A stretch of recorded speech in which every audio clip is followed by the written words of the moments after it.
Hey! What's Hello. up, everybody? Hello. Greetings and Hello. salutations, ladies and gentlemen. Welcome to the fifth season of the Timeless Gamer, where the games and games grow older. Well, our gaming experiences will forever remain timeless. Your gaming podcast show brought to you by Pinoy Retro Gaming. And we are live now in Facebook, YouTube, and Twitch.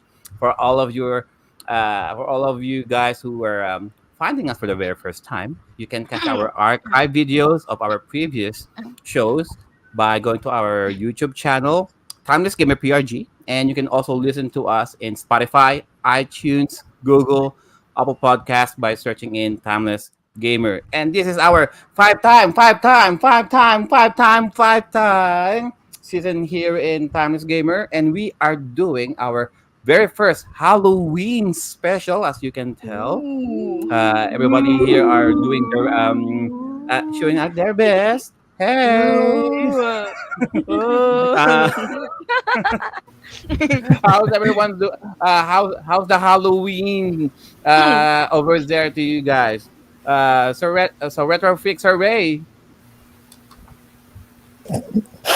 How's the Halloween celebration? I have no idea. Actually, not usually of us do for trick or treating here in the Philippines.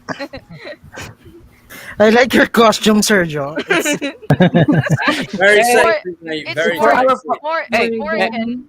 Morgan. I Hey, like hey, it. and everybody Morgan. else, right?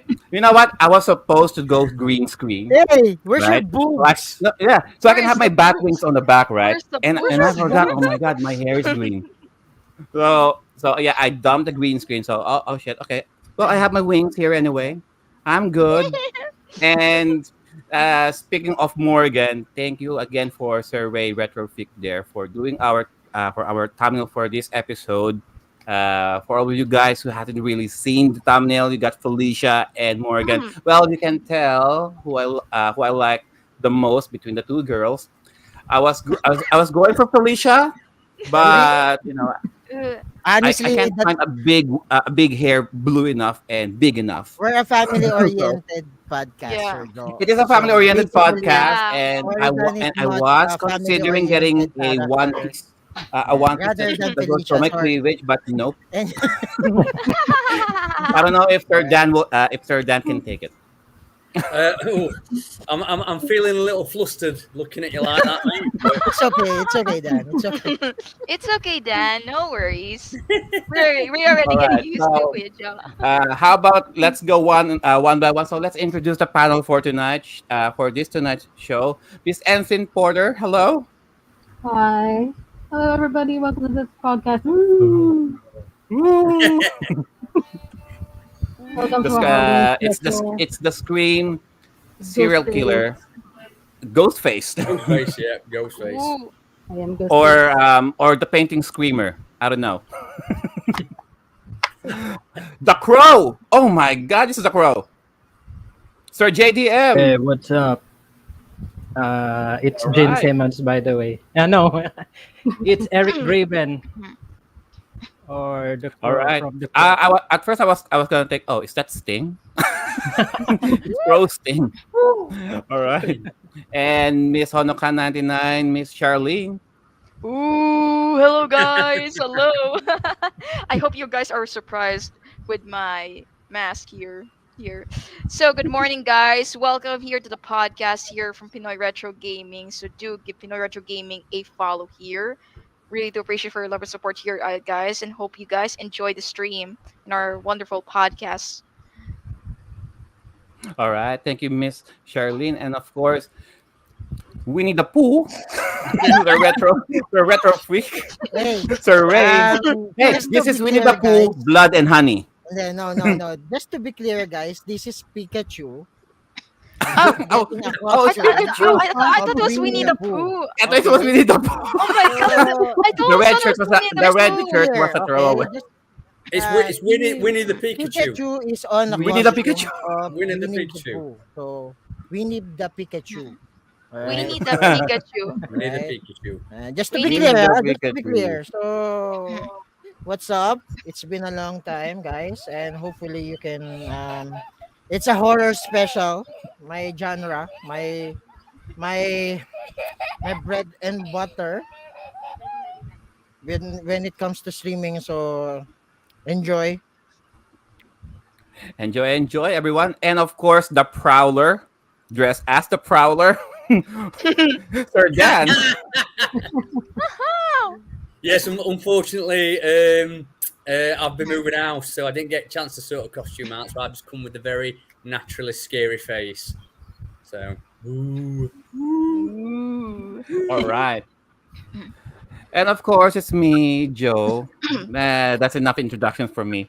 So let's say hello to the chat down there, which is the background of the show. I really love your Uh, costume, Sergio. It's like Morrigan.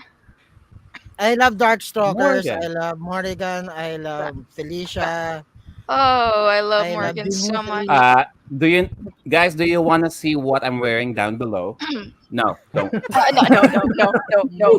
don't. no, I was trying to find a purple leotard, but no, I can't find one that fits. All right. So let's say hello to the chat down there, Sir JDM. Who are the people down there at the chat? Say hello. Say hello. Yes, hello to Sir Carlo Rave in Facebook and Tito Popoy Jeff Sardalia and one of my co-streamers, Hazel Navarro of Hazel Gaming. Hello, what's up? And On Twitch, we also have Baruna Royka, one of our regular viewers here in Timeless Gamer. Welcome. Good evening, guys, and happy Halloween. I'm doing this Ooh. because she does this. Ooh. She does. All right. Thank you for that, Sir JDM. Okay. So, for this particular episode, as we mentioned, is our very first Halloween themed episode. And it was brought to us by Miss Honoka. And unfortunately, Sir Joel can't be here. And Sir Carlo and Sir Siebert were both affected by the hurricane. Paeng. Wow, hurricane. Not typhoon, it's hurricane. Taray. So it's so they're being affected by the hurricane. Power and internet are still quite down. So hopefully all of you guys who are being affected there in the Philippines stay safe and be sure to prep up all of your rations. Be sure that you have a radio. Charge up your radios, your phones, and all that. Keep communication lines open and stay safe. So in this particular episode, before we are pressed for time always, guys. So on this particular episode, rather than going with the popular title, with the popular gaming titles, we decided. Well, Sir Carlo suggested that we will do some hidden gems that has about video games that has horror elements. So we are not going to talk about the REs. We're not going to talk about Resident Evils. We're not going to talk about the Silent Hills. We're not going to talk about the clock towers. We're not going to talk about the fatal frames and all that. So all about hidden gems for now. So you guys can be introduced or reintroduced depending on the games that each of the panel here will be presenting to us. Each panel are very much welcome to name drop a couple of games in passing, but we're only going to limit ourselves with only one game to further discuss it. And before we proceed to all that, so a couple of games that has been trailers that have dropped in relation to Halloween. So Resident Evil and the trailer for the new Silent Hill games just came out. And to all of you, to the panel here, any thoughts in regarding these games? What the How new about Sir one? JDM? Have you watched the trailers for the Resident Evil and Silent Hill game?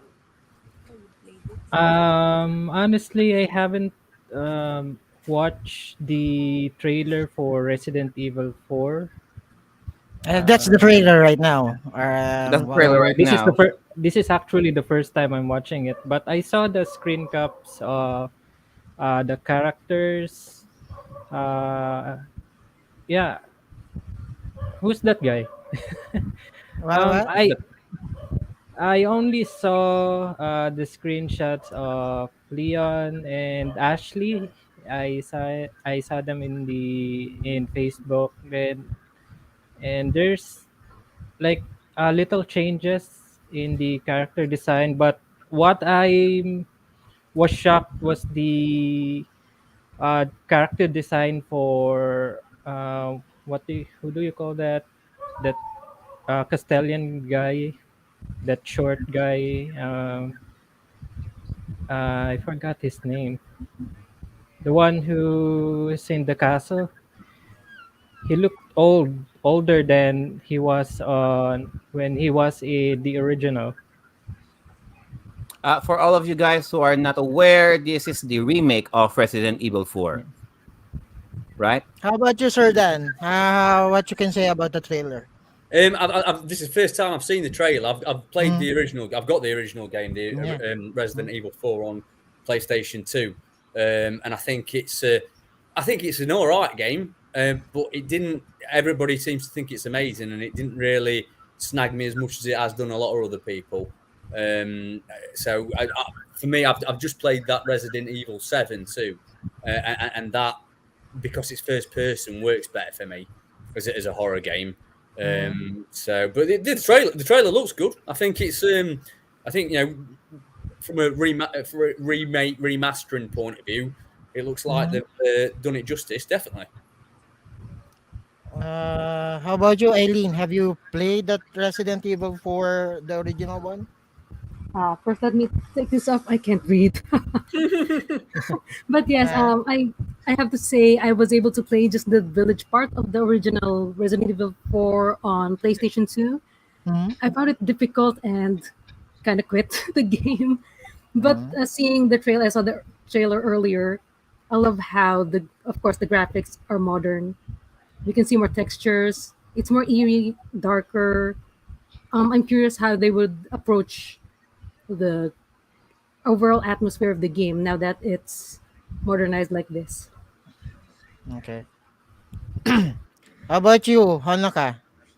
What can you say Uh, about the trailer? About the remake? I would say that was pretty awesome that they already created a remake version of Resident Evil 4. More graphics, awesome resolution here, so people can experience a whole lot more horror to this game so much, just like the original version back on the PS2 version of Resident Evil 4. All right. All right. For me, as a Resident Evil fan, yeah, it was a long overdue. The game was released 2005, and like what date this is? Like it's on 5, 10, around 2018, 18, I guess. Before they managed to remake the game. So I'm quite excited for this one. Can't wait for November, March 2023 for the release. So that's it. I'm just looking forward for the game. Not quite excited for the game itself, the mechanics, all overall. Yeah. How about you, Sergio? Resident Evil 4. If there's one thing about this game, it revolutionized the gaming library for the PlayStation 2. Of course, it's a big jump coming from the fixed angle, third person format of the first three Resident Evils from the PlayStation 1, from the very first PlayStation coming into this. So it's a different scenario, it's a different setup, it's different mechanics. It's Leon, of course, Mm, and if there another thing would be the set of characters. You got Ashley, and you got Ada Wong, Ada Wong. the lady in red. Ada Wong. Ada Wong. In regarding with the remake, I've seen a lot of memes. I've seen a lot of screen captions, and out of all of the Facebook groups that I've been, forget about the other upgrades. All of them are pretty much as ecstatic that we are getting a remake of Ashley, or to be specific on how The Leon annoying manages Ashley. Ashley, right? On how he manages Ashley. Hey, with Sir Carlo asked there at the chat, can Leon shoot and move in this remake? Because as far as I can remember, he can't. So he's running, he sees an enemy, he stops, points, aims, and shoot, and then runs again. So it's not Yeah. like your typical first person shooter where you can move and shoot. And to be honest, guys, uh, to be uh, to be realistic, not to put some realism into this, but can you really aim and shoot while moving, running around? I mean, common sense would dictate you'll have a better aim if you just stop and point and shoot, right? But hey, that's just me. I don't know. I don't play these kind of games, but that's just me. Yeah. Um, Basically, the mechanics of this game is like on the remake. If you played Resident Evil 3 and 2, I 2 and 3, and even Village, you can basically can coexist with this game. Plus, with the mechanics of this RE4, Leon has some additional action buttons like punch and kick. If you, Oh in, yeah. yeah, Mhm. just like in the regular the original RE4, they managed to add it on the What remake. is that? Quick time action, Yeah, the quick time quick action time that action buttons like that. Hmm. he can actually he can actually kick and punch it's not the zombies anymore, eh.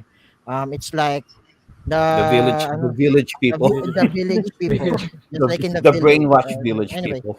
that's it. Brainwash. So I'm looking forward for this game, and as a RE fanatic, can't wait for March to push through. Oh, is it Yeah, in March? yeah, March March 2023. 2023. Yeah. That's Wow, so next. Wow, not so it's long. next year. Not so long. Yeah. Oh, So speaking of which, so the very important character aside from Leon and everybody else, the peddler. I didn't see the peddler. The one who's selling the weapons. What are you um, buying? What are you there's no selling? there's still the peddler. I didn't saw him on the Yeah, trailer, yeah, but in the or maybe gameplay, I missed him. yeah, yeah, I think in a glimpse And pinakita. I thought he was there. Yeah, yeah, he was there. What are you So buying? nonetheless, all of the original characters from the RE4 was there, but Wow, it good was present. in the RE community right now. They're asking why is Krauser not there on the trailer. So some of speculations, like maybe Krauser was cut off the characters. That's Browser. Well, we're just speculating, but let's see. There's a second maybe they're third, saving us a surprise. yeah, I yeah, mean, yeah, they cannot show everything in the trailer. Everything. yeah. It's yeah. Well, we can say it's just a glimpse of the That's true. basic game. Are you talking Maybe about the Wesker Or merchant? is there as well. Maybe they're oh, saving. They're hiding Albert Wesker in the shadows. is Albert Wesker in the on the original game as well? Hey, Yes, He was. Oh, okay. yeah, even but yeah. Oh, okay. Wait, He was. Wesker isn't in the four. in Oh, he I think he was was. in Okay. separate ways. In separate ways because of Yeah, Ada Wong, yeah, but right? but not Oh, in the game. but not in the main Not canon. in that the Not in the main main story. game. Not in the main story, right? Anyway, let's see. Let's see if there's another trailer for that. Like Yeah. All right. So Anyhow, there's a second coming or there's a second trailer for a survival game, and it was a long overdue then, right? also a long overdue game, which is Silent Yeah. Hill. So what's the tagline for this game? Silent Hill, the hills are alive. The heels. Yeah. So basically, Silent Hill 2 remake is for it's just like a remake of the Silent Hill 2 game. Is this another remake? This is a remake. Yes. Yeah. Another Uh, remake. Wow. Okay. so then, have you played this game? The What? original Silent one. Hill ever? No. To be honest, not even the first one. I mean, I've seen glimpse of it. My younger brother played all of the Silent Hills and the Resident Evils and all, and I just stood there and watched. And yeah, it was the games were terrifying in their own right. It's a very much different ambience compared to the Resident Evil. It established itself in its own way, and I can respect that rather than going with the tropes of zombies. This is more supernatural than anything else. They Basically, played Silent Hill games are somewhat psychologically psychological horror, if horror. Yes, anything. a Yeah. horror game. Yeah, I've been playing this on my streams. Like I've been playing Silent Hill 1, Silent Hill, yeah, the recently Silent Hill 2 and 3. And basically the Silent Hill series are somewhat not kind of in the middle of a horror game, but a psychological survival. You're Sir right. Carlo So is much involved asking here. to all of us here who were able to play the games. Should he play the original Silent Hill 2 before playing the remake as a noob? Sir Ray, you If play the for me, games. you should play both. But it depends on I the but it depends on the remake itself, because some remakes doesn't ham cuts, like for example Resident Evil 3, they cutted the clock tower scene, right? So okay, let's that's see. true. They don't include everything from the Yeah, they original don't Yeah. include content. everything. Hmm. How about you, Sir JTM? I have played Silent Hill 2 before. I think that was 2007 when I bought the game. Uh, no, 2008. And it was a really good game. I really like psychological survival horror games because it's like um, it's like watching a movie like Shutter Island and somehow like a Twilight Zone episode. It's like it really you need to analyze everything. You it sometimes it had twists in the story that are unexpected. So I really like that in movies or video games where you see a lot of twists and turns. Thanks, Sir JTM. How about you, Sir Dan? So, considering the first two games, the first Silent Hill games, one and two, were limited by the technology of the time, and then this remake comes in. So, what would you advise? What would you advise to Sir Carlo, who's a complete noob onto this? Would he go straight to the remake or play the original first so that he has something to compare with? Personally, I'd go straight for the remake myself because I've not played much of the Silent Hill series, but what I had played, I struggled to get into because it was quite old school and clunky. That it was still at that time really finding its feet mechanically, and I think that the remake will address a lot of those issues. I hope so. Anyway, I can't see it not doing because I think it'll feel too out of place in modern gaming if they just leave it how it was. So I'd probably just wait for the remake myself. Right. Thank you, Sir Dan. How about Miss Charlene?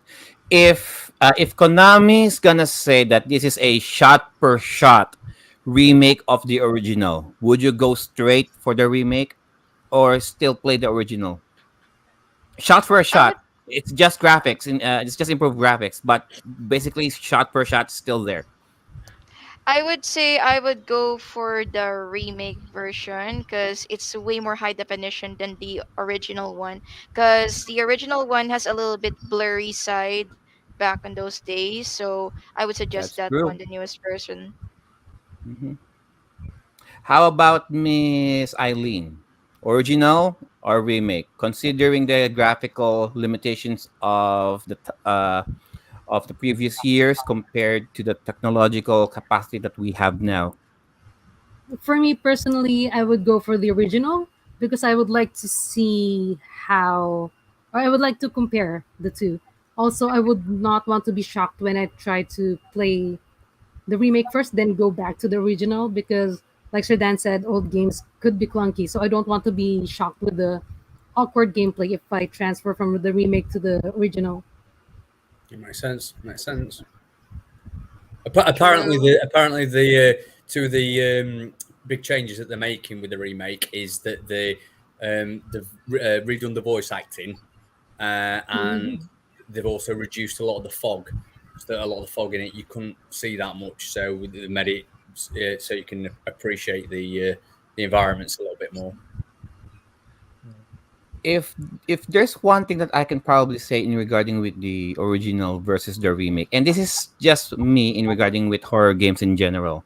For me, the more it looks real, the more it looks tangible, the more fear you feel. You know what I mean? Mhm. If it's an 8-bit, 16-bit, 32-bit, it's all pixelated, then you can pretty much tell your brain's telling you this is not real anyway. This is just fake. Your brain is not really it's not really adjusting the feeling, the ambience of terror. But knowing that it looks real to you, that it almost looks as tangible as you, it looks like a human it looks like a human figure, the scenery looks so realistic, then you can immerse yourself being in that environment, especially if you're going to play it on the dark. So the more realistic it looks, the more it tricks your brain that it is real. It's happening if you are there.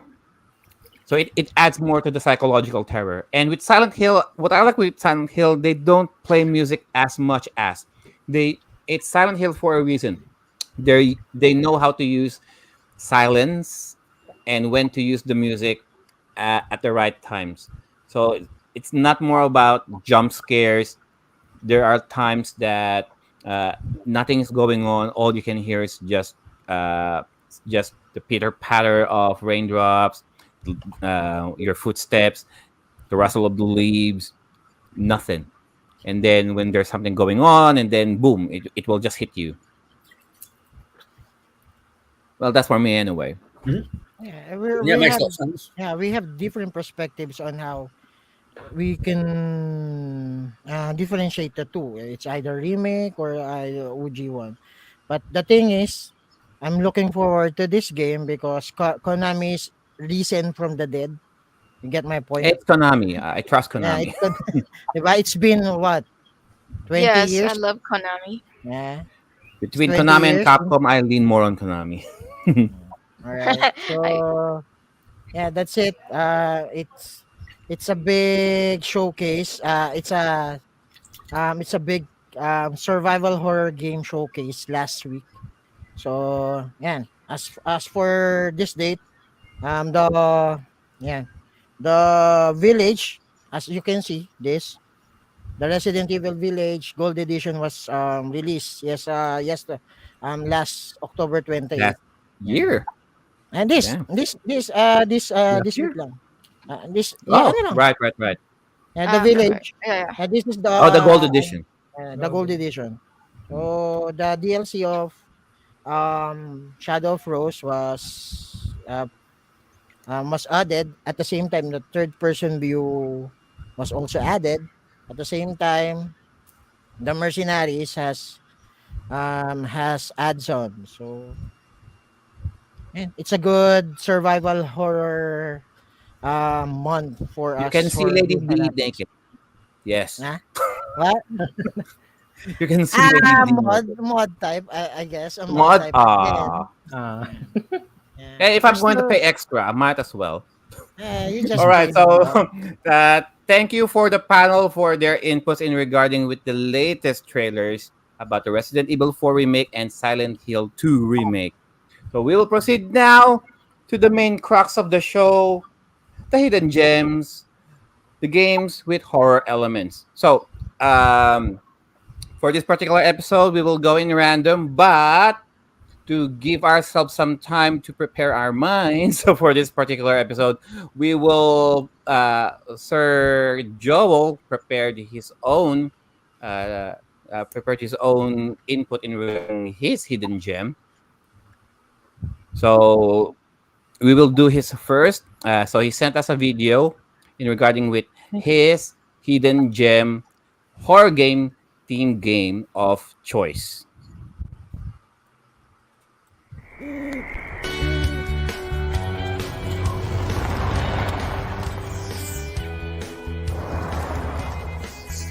Hey guys, Joel here. I know that the topic today is horror games because it's Halloween and all, and I would probably have put out one of the usual things like Clive Barker's Undying being a first-person shooter written by Clive Barker himself, the author of a few books, a few horror books. And of course, there's Frankenstein Through the Eyes of the Monster, which stars, of all people, Tim Curry of Rocky Horror Picture Show fame. Those of you who are familiar with horror movies and horror games would be familiar with those. But I wanted to throw out something a little different today. I am throwing out a game called The Sims 2 for PSP. Wait. Don't go away yet.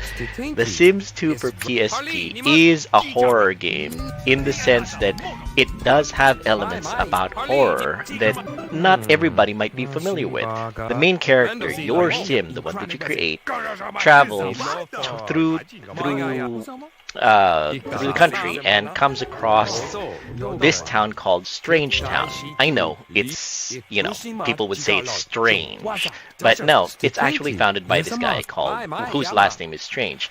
And unusual things start happening in the town, like a giant green diamond floating across the sky, going over people and controlling their actions. Or you coming across this guy who strangely looks like Will Wright, the creator of the Sim series, having built a robotic wife. And your job would be to reassemble the parts of the wife once she gets dismantled. And of course, there's other horror themes in the game, like zombies popping up from the ground that you have to whack on the head using a shovel, or a night beast running around the streets of a particular part of the town, and you have to figure out who the night beast is and what their identity is by zapping them with a taser that you have to build. Overall, The Sims 2 for PSP is a very good entry into the Sims saga. For those of you who are familiar with The Sims, like my wife and my daughter, they absolutely love The Sims as a game because it's a life simulation. You have these little people running around that you often control with either your controller or your keyboard. You issue commands to them and they do things according to your whim. Now, The Sims 2 for PSP has been modified so that it's slightly more mission-based this time, so that you're not too free-flowing with your actions. There are certain missions that you have to accomplish, like banging zombies on the head, getting rid of a ghost that lives in your house, finding out the identity of a beast running around the city and terrorizing people. And of course, there's cultists too, who want to recruit you to their cow-based religion. I said that right, cow-based religion. So yes, The Sims 2 has all of these elements, horror-type elements, which was very surprising to me. And luckily enough, The Sims is a family-friendly enough franchise that you don't scare your family members who are easily scared, like my wife and my daughter, Alexandria. They absolutely hate horror games. And that's also one of the reasons why I haven't really gotten into horror games. So this is a very good introduction to the Sims saga and to horror gaming in particular. Very, very left field, I know. It's not something that you would be familiar with if you were a horror gamer, but surprisingly so much fun. Honestly, everything that you've come to love with The Sims is there, like not building your house, but putting up furniture inside of the house that you acquire, getting to know people, having conversations with them, and then winning their hearts over to you using either chats by being friendly, being intimate with them. You can actually start having intimate relationships with your Sims. Or you can even intimidate them by bulking up your Sim's body and then wringing information from them. Another thing about it is there's aliens, there's vampires. You would not normally expect horror elements in a Sims game, but there they are. So honestly, this is my hidden gem recommendation to everybody for this Halloween season. If you guys are looking for a game that is lots of fun, has horror elements to it, and you can play while on the go or sitting down, wherever, I would highly recommend The Sims 2 for PSP. You can hunt down a copy, you can put it into your PSP. You can download it from the Vita store, PS Vita. It actually runs on PS Vita also, and you are going to have a grand time with The Sims 2 for PSP, especially in this horror month of October, Halloween. So, back to you, Joe, and I hope to see you guys again on the next podcast. See ya!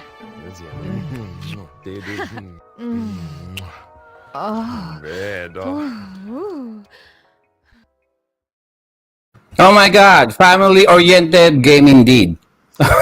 Thank you for that, Sir Joel, throwing us a curveball right there. So his hidden gem horror themed game of choice is Sims 2. Any of you saw that coming? No, no, I did not. that is typical. Sir Joel, isn't I'm it? I'm actually quite surprised of that one. I don't know why it come out all of a sudden. And this is Sir Joel we're talking about. And that's a hidden gem. And that's a hidden gem for him. All Okay. right. So, thoughts, everyone? Anyone? Uh, I've never played any of the Sims games. My ex-girlfriend used to play them, and they used to keep her out my way. So that's as much as I know about him. But I am as shocked as everybody else that he's picked that. So I take my hat off to him. Yeah, well, that's Tito Sims 2. Joey. That's Sir Joel. He's the connoisseur of the obscure. Yeah. Yeah. So that's what we call him in in I like PRG. I like his angle on it. I like Yeah. the fact that you would not think of The Sims 2 as anything remotely to do with horror, and it has, like he's just explained there. He's got some good horror aspects in it. So fair play to him. Yeah. It fits. It fits to our theme. So I cannot deny that. So how about you, Sir Yeah. JPM? What can you say? uh, I played Sims 2 before on the PC, but I did not expect any like a DLC that includes horror oriented in the game, because what I saw from before, what I got was the party university, something like that. But I never expected a horror DLC for the game. How about you, Really Miss So that's a Charlene? Oh yeah. DLC. Was it a DLC? Or was it a DLC? Because the one that I played was in the PC version. Okay. Because to be Maybe honest, I it's have no idea. yeah. Basically, How about you, Sir Ray? mind blown. Mind blown. Just speechless. Mm. How um, about Miss Charlene? Thoughts? um, I'm kind of speechless with the last part there that it's seen. But basically, what I see here that I used to play the Sims back then, the PC and the mobile version. But most likely, yes, it is a DLC pack though. It's an emulator based on my perspectives, but not that much of a Sims fan though. How about Miss Eileen? Thoughts? Sims 2. And you're one of those followers of Sir Joel. So what say Yes. you on this game?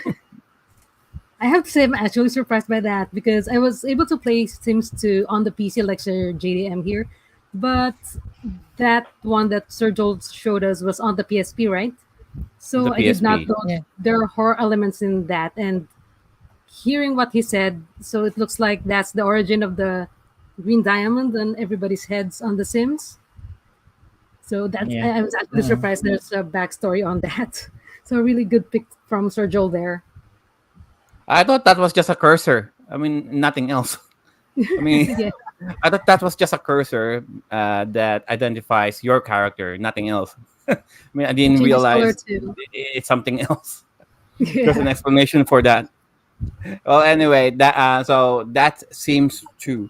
So who's next? So we got this randomizer right here, and I'm going to share this one. So we'll have a fair shot um, on on who will go next. Um, okay, all right. There you go. So I'm gonna share a share screen. Sharing a share screen. So yeah. Oop. I've been blocked. Anyway, I'll just show it to you guys. Woo! um.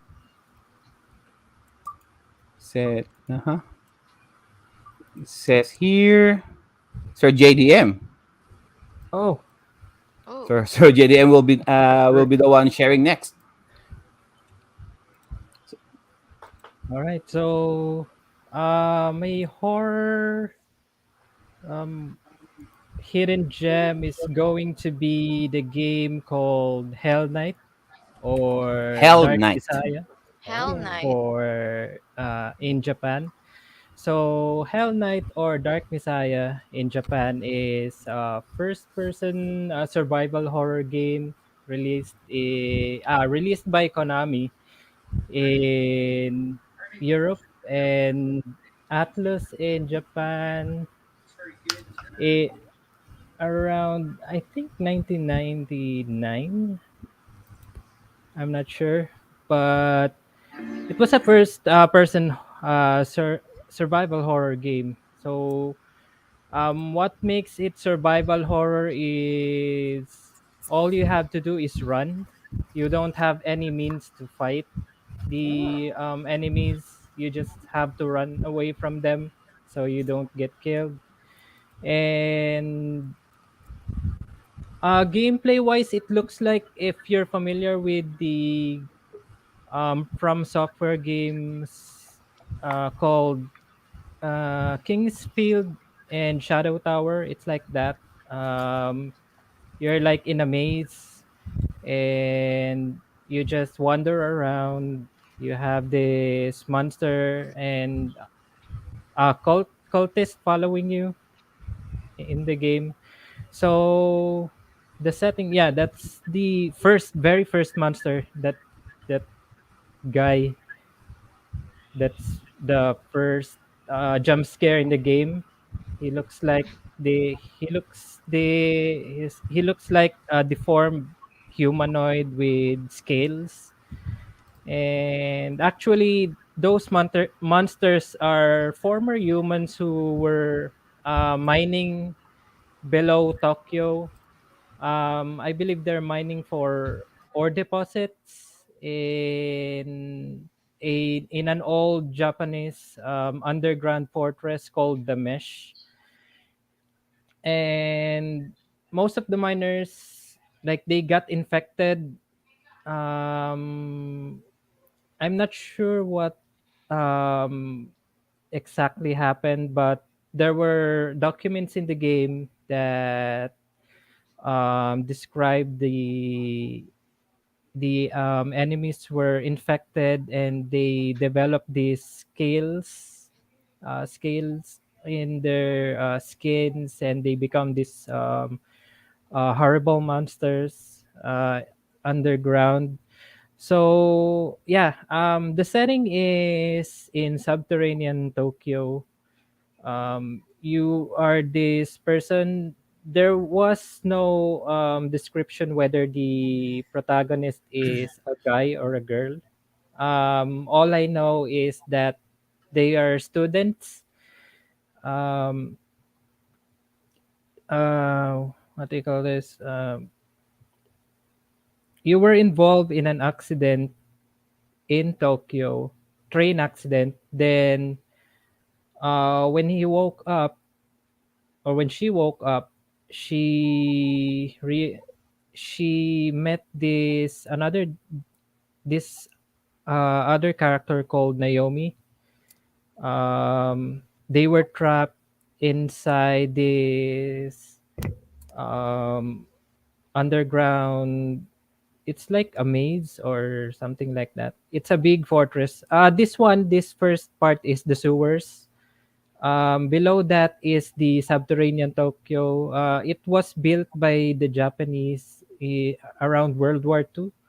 And um, after that, it was abandoned. Then there were these cultists who went inside the fortress, and they were like doing sacrifices. They were kidnapping people from the surface, and along the way you will meet other characters, like this character called Kyoji Kamiya, who was a serial killer, and he's just wandering around the mesh. That's what they call it, the fortress. It's called the mesh, and he was like um looking for something, or I think he found peace inside the underground. That's why he's in there.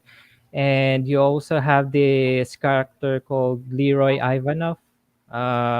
He's a Russian soldier. He was deployed to a mission underground by Russian forces to hunt a monster, the ones that was shown earlier. Um, and then there's also a character called Renee.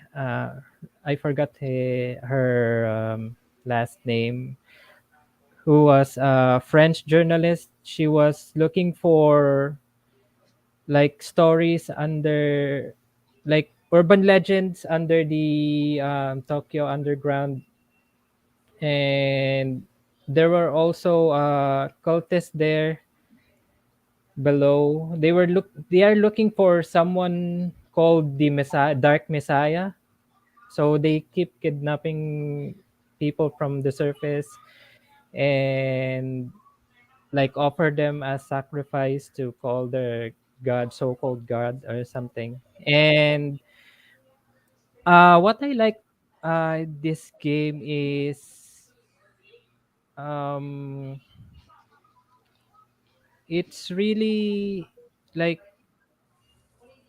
a survival horror game. I really like survival horror.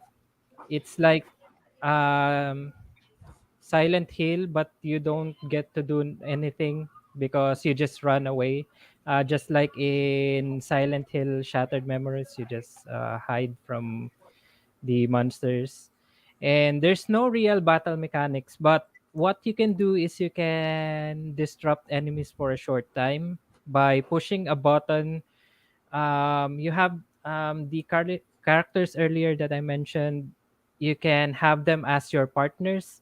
So if you have them as your partner, you can press this square button to like shoot the monster or throw a grenade or something like that to disrupt the monster, so you can have enough time to run. Um, but you can only do that for at least 4 or 5 times throughout the game, so it's really hard. You really need to like familiarize the map and the surroundings so you don't get cornered by the monsters. But the good thing is every level there's only one monster that's chasing you around, so it won't like be able to flank you like there's another monster on your um towards you, then there's someone behind the back. There's only one, so you just need to familiarize yourself with the map, and you must use your sprint um button, but you can only sprint for about 10 10 seconds. Then you will need to like recuperate first before you can run again. And it also has multiple endings depending on who's your partner throughout the game. So I finished this game around high school, and I still have the bootleg copy of the game here. You can see this is the one I used to finish the game before here. And yeah, this was in my, I think I was third year in high school when I finished this game. You see this, you will know it's a bootleg game when you see this like logo here called the players. So that's it. Oh my Great. god. So I'm actually seeing the footage. So that sergeant from before, most likely he was a ghost from World War II, Yeah, I remember him. right? Yeah, you need to Uh, like. He will give you something like, "Oh, some sir, I documents, was." Yeah, some documents that you need to give to right? a person. Then when you come back, he's not there anymore. As Then that's much as the I way to hate, look. as much as I don't like dungeon crawling games, what's good about putting this kind of mechanics in a survival horror kind of situation is that's the claustrophobia, Yeah, the narrow space, and there's no other way but to go forward, and your eyesight will always be focused limited. straight ahead. The anxiety of what's going on at the back, the anxiety of what's going on your side, nothing. Especially if you're alone, traveling the dark corridors of the tunnels and closed walls like that. It kind of adds to the paranoia. Yeah, Um, how about you, and Sir Dan? What can you say about this game that Sir JDM has mentioned Yeah, it's a with the total new gameplay? one.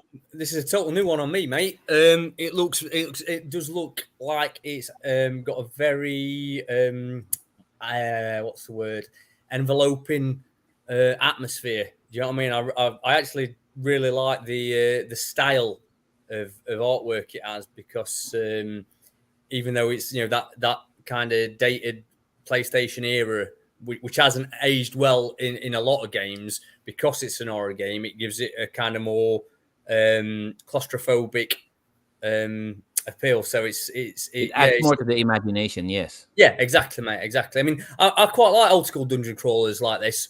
I like games like Bard's Tale. I don't know if you've ever played Bard's Tale, but it's similar in that respect. So I'm used to those type of games, and this is one that definitely, I could see if I managed to get my hands on it, I'd probably quite enjoy it. So I appreciate that recommendation, JD. right. Thank you for that, Sir Dan. How about Miss Charlene? What can you tell us about this game that you are seeing here for the first time? I reckon. Well, for me, I would say this is the first time, and this game actually makes me feel, to be honest, a little bit dizzy because of the platform. Because it's like a It maze, is a dungeon actual. crawling. Yeah, it's an actual maze, but it's pretty cool though. It's like you're actually having more clues how to find your way out of this game to survive and stay alive. That's the thing yeah, you about should visit mazes, it. especially if Yeah. the game, if especially if the game has a mechanic that if someone or something is chasing you, Mm. right, and you don't know what's going to pop up Yes. all of a sudden, right in front of you, you don't know. Yeah, we're not So sure about not that. only you're scared out of your wits. Have I been here before? Like you don't know if if you're aimless, you don't know where you are going. It adds up. Yeah. It ramps up your the scary factor. Yeah, right, true. Who knows that you might end up in the wrong way or you'll die. Yeah, Right. because every corner you're like you need to like strafe if you know strafing Yes. in Doom games and Quake. Yeah. You may do a lot of strafing, and there are also instances that you will encounter instant deaths because it's not just the monsters Hmm. who are See? chasing you, it's also the like that guy. Who the hell was that? What? He just popped Seriously? up. Yeah, They will characters just popped pop up up, and right? I mean, yeah. it's not Mm, like you can see them approaching you. They just Yeah. show up. it's like jump scare. It's like a jump scaring you. How about Yeah. you, Miss Eileen? I actually have seen Sir JDM stream this game before, and I have to say it's really amusing because I'm used to dungeon first person dungeon crawlers where you can actually kind of see the end of the hallway, but this one it's all dark, so it adds to the horror of the game, the suspense. So it's really a good recommendation from Sir JDM. I think I'd like to try this one. Oh, by the way, Sir JDM, does this game have a map, or do you really have to remember where you have turned? Yeah, it has a map system, but you It's need to useless. explore it. It's useless if you're like you really need to explore the maps. There's Like you need to like find the map first. yeah, you need to explore the whole area first before you like discover. But there are rooms where you can use a key card to like see like an overview of the map. But when you see it, it's like it's just a map that you see.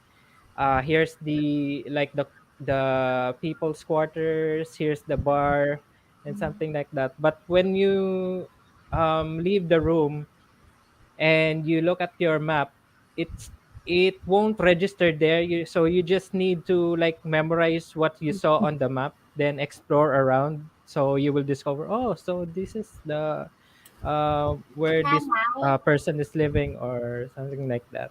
So there's a what lot of what he is exploration. saying is, Eileen, you need to make your own map. Yeah, I can There. that's I what can play this actually what without I a did. map. Honestly, I cannot play this Survey without a can play map. it with a Yeah. map. Yeah. Survey is used to these kind of games.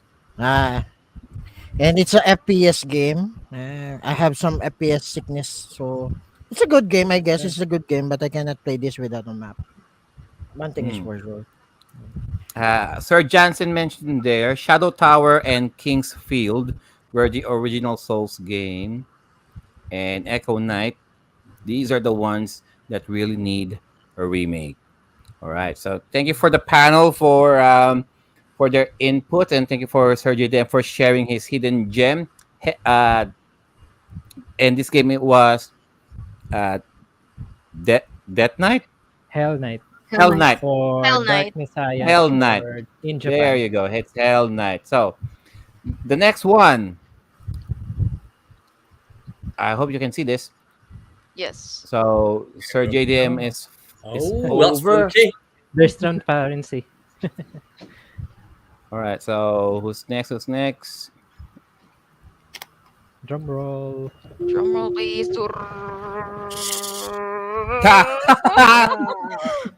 Miss Woo! Eileen, That's me. apparently.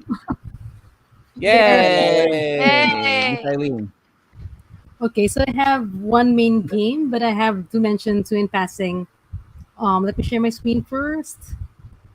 So my first game is actually, well, I haven't finished this game yet. I actually just started this before.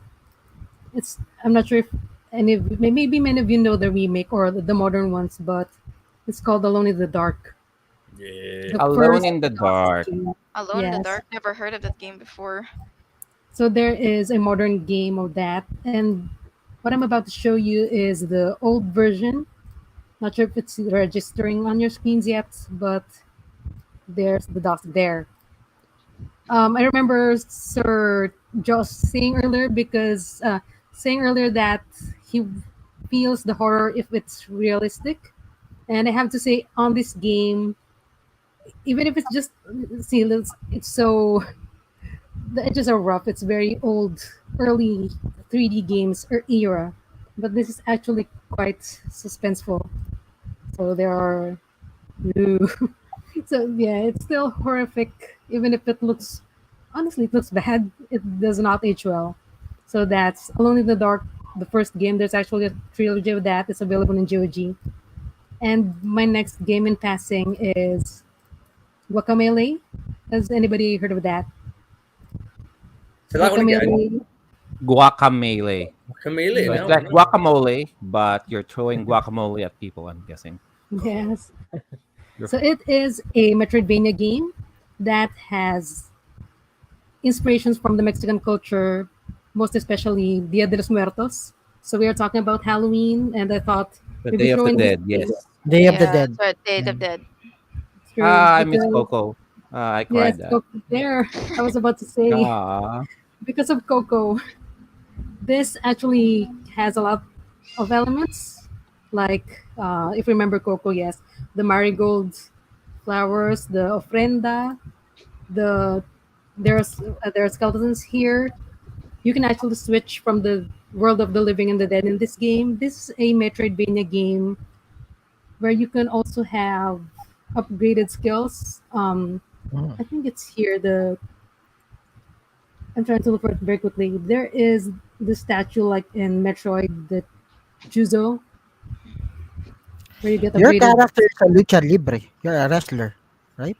He looks Ah, like a yes, he wrestler. looks like Lucha Libre. luchador A luchador, because yeah, Luchadores. luchador. Luchadoro. yes, because this is basically Mexican culture. So Okay. that's a horror element there. The enemies are skeletons. So if anybody's interested, this is an indie game. Yeah, there. You can actually wear different costumes, and that's an alibrije. Again, if you That's remember King. Coco, That's that's the King. alibrije. That's a wrestler. That's King from Tekken. King. King. From Oh, King. Tekken. oh, there. Oh, yeah. I missed the Yes. reference. Sorry. So there, those are my two games in passing. Just want to mention it very quickly. Alone in the Dark one on DOS and Guacamelee. It's actually available on various platforms. You can find it on Switch actually, Windows, Xbox, PS4, Wii U. Not sure if the V Store is still working. But Hey, then my yeah. Okay. Yeah. Carry on, carry on. So the hidden gem of choice is Typing of the Dead. Yeah. so my hidden game of choice is Typing of the Dead. Dreamcast. Ooh. Yeah. Not sure if many of you have heard of this game. Sega. Hey. So, Sega. so this is an old game from Sega, of course, old. The first release of it was on the arcade. So if you're wondering how it looks on the arcade, this is it. I have a picture here. I've tried to play that because of you, Eileen. And yeah, I enjoy that. I'm very glad you enjoyed it, Uh, Sir but Raymond. yeah. I'm joy. That's my pastime actually. Yeah, Ah, thank you for that. The DL and the link that you gave to us and the GC. For I'm very those of glad you you who are enjoyed it. trying to be call center agents and you really need to work on your typing speed, this is this is a good exercise for you guys. Yeah. So yes, this is what the actual arcade console looks like. There are two keyboards there. You can play versus and you can play as co-op in this game. So this was released in 1999 on the arcade, 2001 on the Sega Dreamcast. Then it was ported onto PC on in the year 2000, and surprisingly, the PlayStation 2 on in 2004. So going back to the gameplay, so this game is basically House of the Dead 2. It's just turned into a typing game. The goal here is to kill enemies, of course, but not through shooting, but by typing. So if any of you have played House of the Dead 2, the plot is AMS agents were dispatched to discover, or not discover, but to investigate a zombie outbreak in Venice, Italy. And here they are trying to go through various stages, seeing and was trying to save people. Unfortunately, that one did not survive. So what you're seeing is actually one of my previous streams. Um, you can play this game in very easy, normal, hard, very hard. Just want to let you know that my previous job involved a lot of typing, so that's why I love this game. And I played this game on very hard, albeit quite strugg- struggling. Yeah, so here, well, it's just one of the stages, but there are actually drills at the beginning of the game. You can choose arcade game, story mode, and then drill mode. You can focus on weak keys, then you can see it ranges from letters, words, then phrases, and long sentences. This is quite a fun gameplay, and type the type of typing depends on the boss actually sometimes. And also you need to save people like that. Try to type faster. Then, quite surprisingly, each type of zombie has their own names. I can't remember the name, but yeah, those have their own names. Then Or Oh also, my god, you need to type the entire apostrophe. It's Also the Yeah. yeah. punctuations as Yes. well. That is Yes. so What? that is so Yes. confusing. What? Right. It will hurt my hands. Are It will. those words random? Are those phrases random, or it's the same in the playthrough? So They're if you're actually playing this random. on a if you are playing this on a keyboard and you need to type in the apostrophe, then that means you need to what? You need to press shift and then press the apostrophe key. You have to. In this game, you don't need to type the spaces or Well, observe obviously. the caps, the uppercase, lowercase, but for yes, for punctuation marks you have to type every And you punctuation need to mark. type in the capital letters as well, of course. Fortunately not in this game.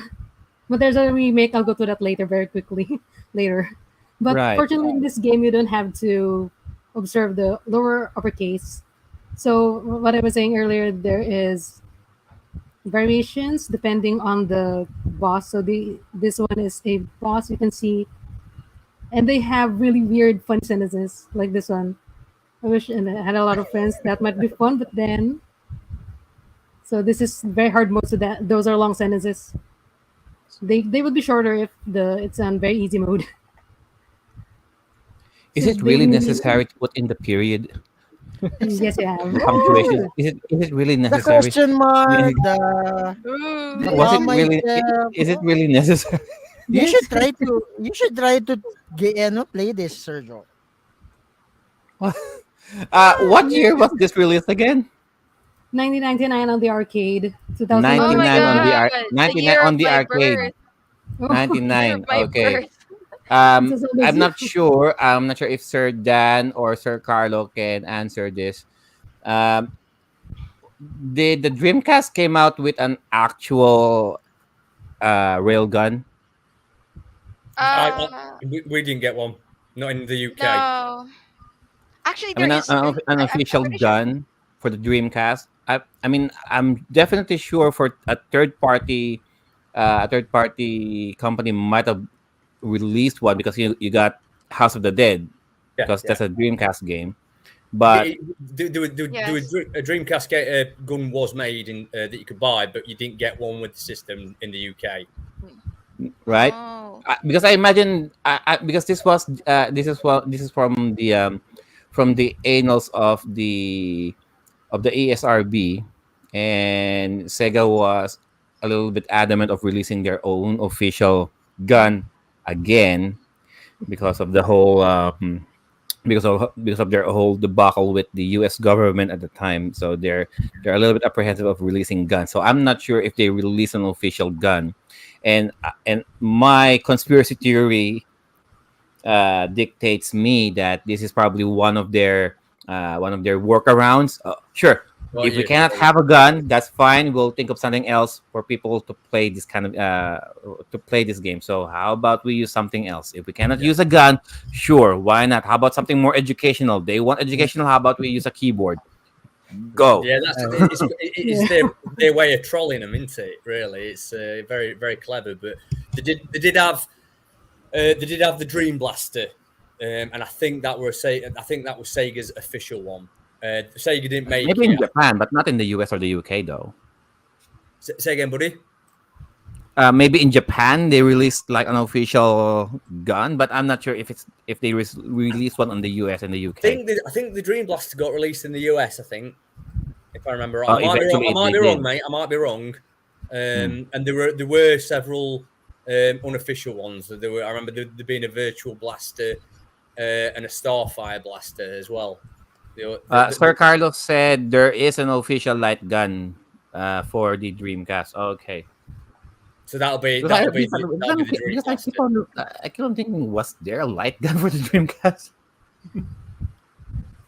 Because I remember a light gun that was made specifically for House of the Dead, but I Yeah, didn't realize that Sega released their own official one. yeah. That would have been the Dream Blaster. That would have. The Dead has been the Dream Blaster. Yeah, yeah, yeah. How about Sir JDM? What can you tell us about what you're seeing here? Typing of the Dead. Uh, yeah, it's I think it's very educational, and you're having fun at the same time. Maybe I one day I will let my kids play this game, so they will learn to type faster than me. Hopefully, because Like high school English, I think nouns, this adverbs, adjectives, punctuation, syntax. and yeah, and it will like help them spell words correctly, right? Because in the That's true. age today, more children are like doing shortcuts, and if they have this game, they will learn how to spell the words correctly. Right? Uh, Dad, can we just use a gun? Right. How about Sir No, the Dan? type. Yeah, I mean, this is a new one on me. Totally, typing of the dead. Totally not aware of it. It just looks really interesting and just it's just I'm still getting my head around the idea of it. You know what I mean? I think Sir Joe's right. This could have been Sega trolling um, officials with the let's not shoot people, and Sega's way of basically taking the piss out of them, which I think's brilliant. So it looks a very interesting game. I mean, is this the only game that Sega released that uses a keyboard? I can't think of many, to be fair, mate. I can't think of anything else, right? I can't. I can't. I mean, I dare say there will be more because I doubt they would have made a keyboard just for one. But I weren't interested in. When you're a kid, you don't.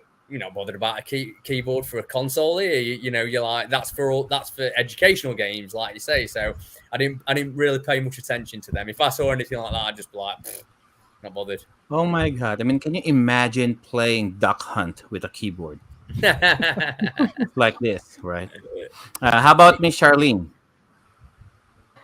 Well, basically, I'm not familiar about this game, but I would say it's pretty hardcore though. It's quite confusing. Two keyboards. I can't even usually type that much. I'm not really You good. can't even type right on your own phone keyboard. No, no, not like that. I mean, I can't even type while playing the game. It's literally really hard. It will really hurt my fingers because my fingers are a little bit soft. How about Sir Ray? I don't know. This is Boy, nothing for Sir I'm Ray. enjoying this. Nothing. I'm enjoying this game. Honestly, and it will enhance my typing skills.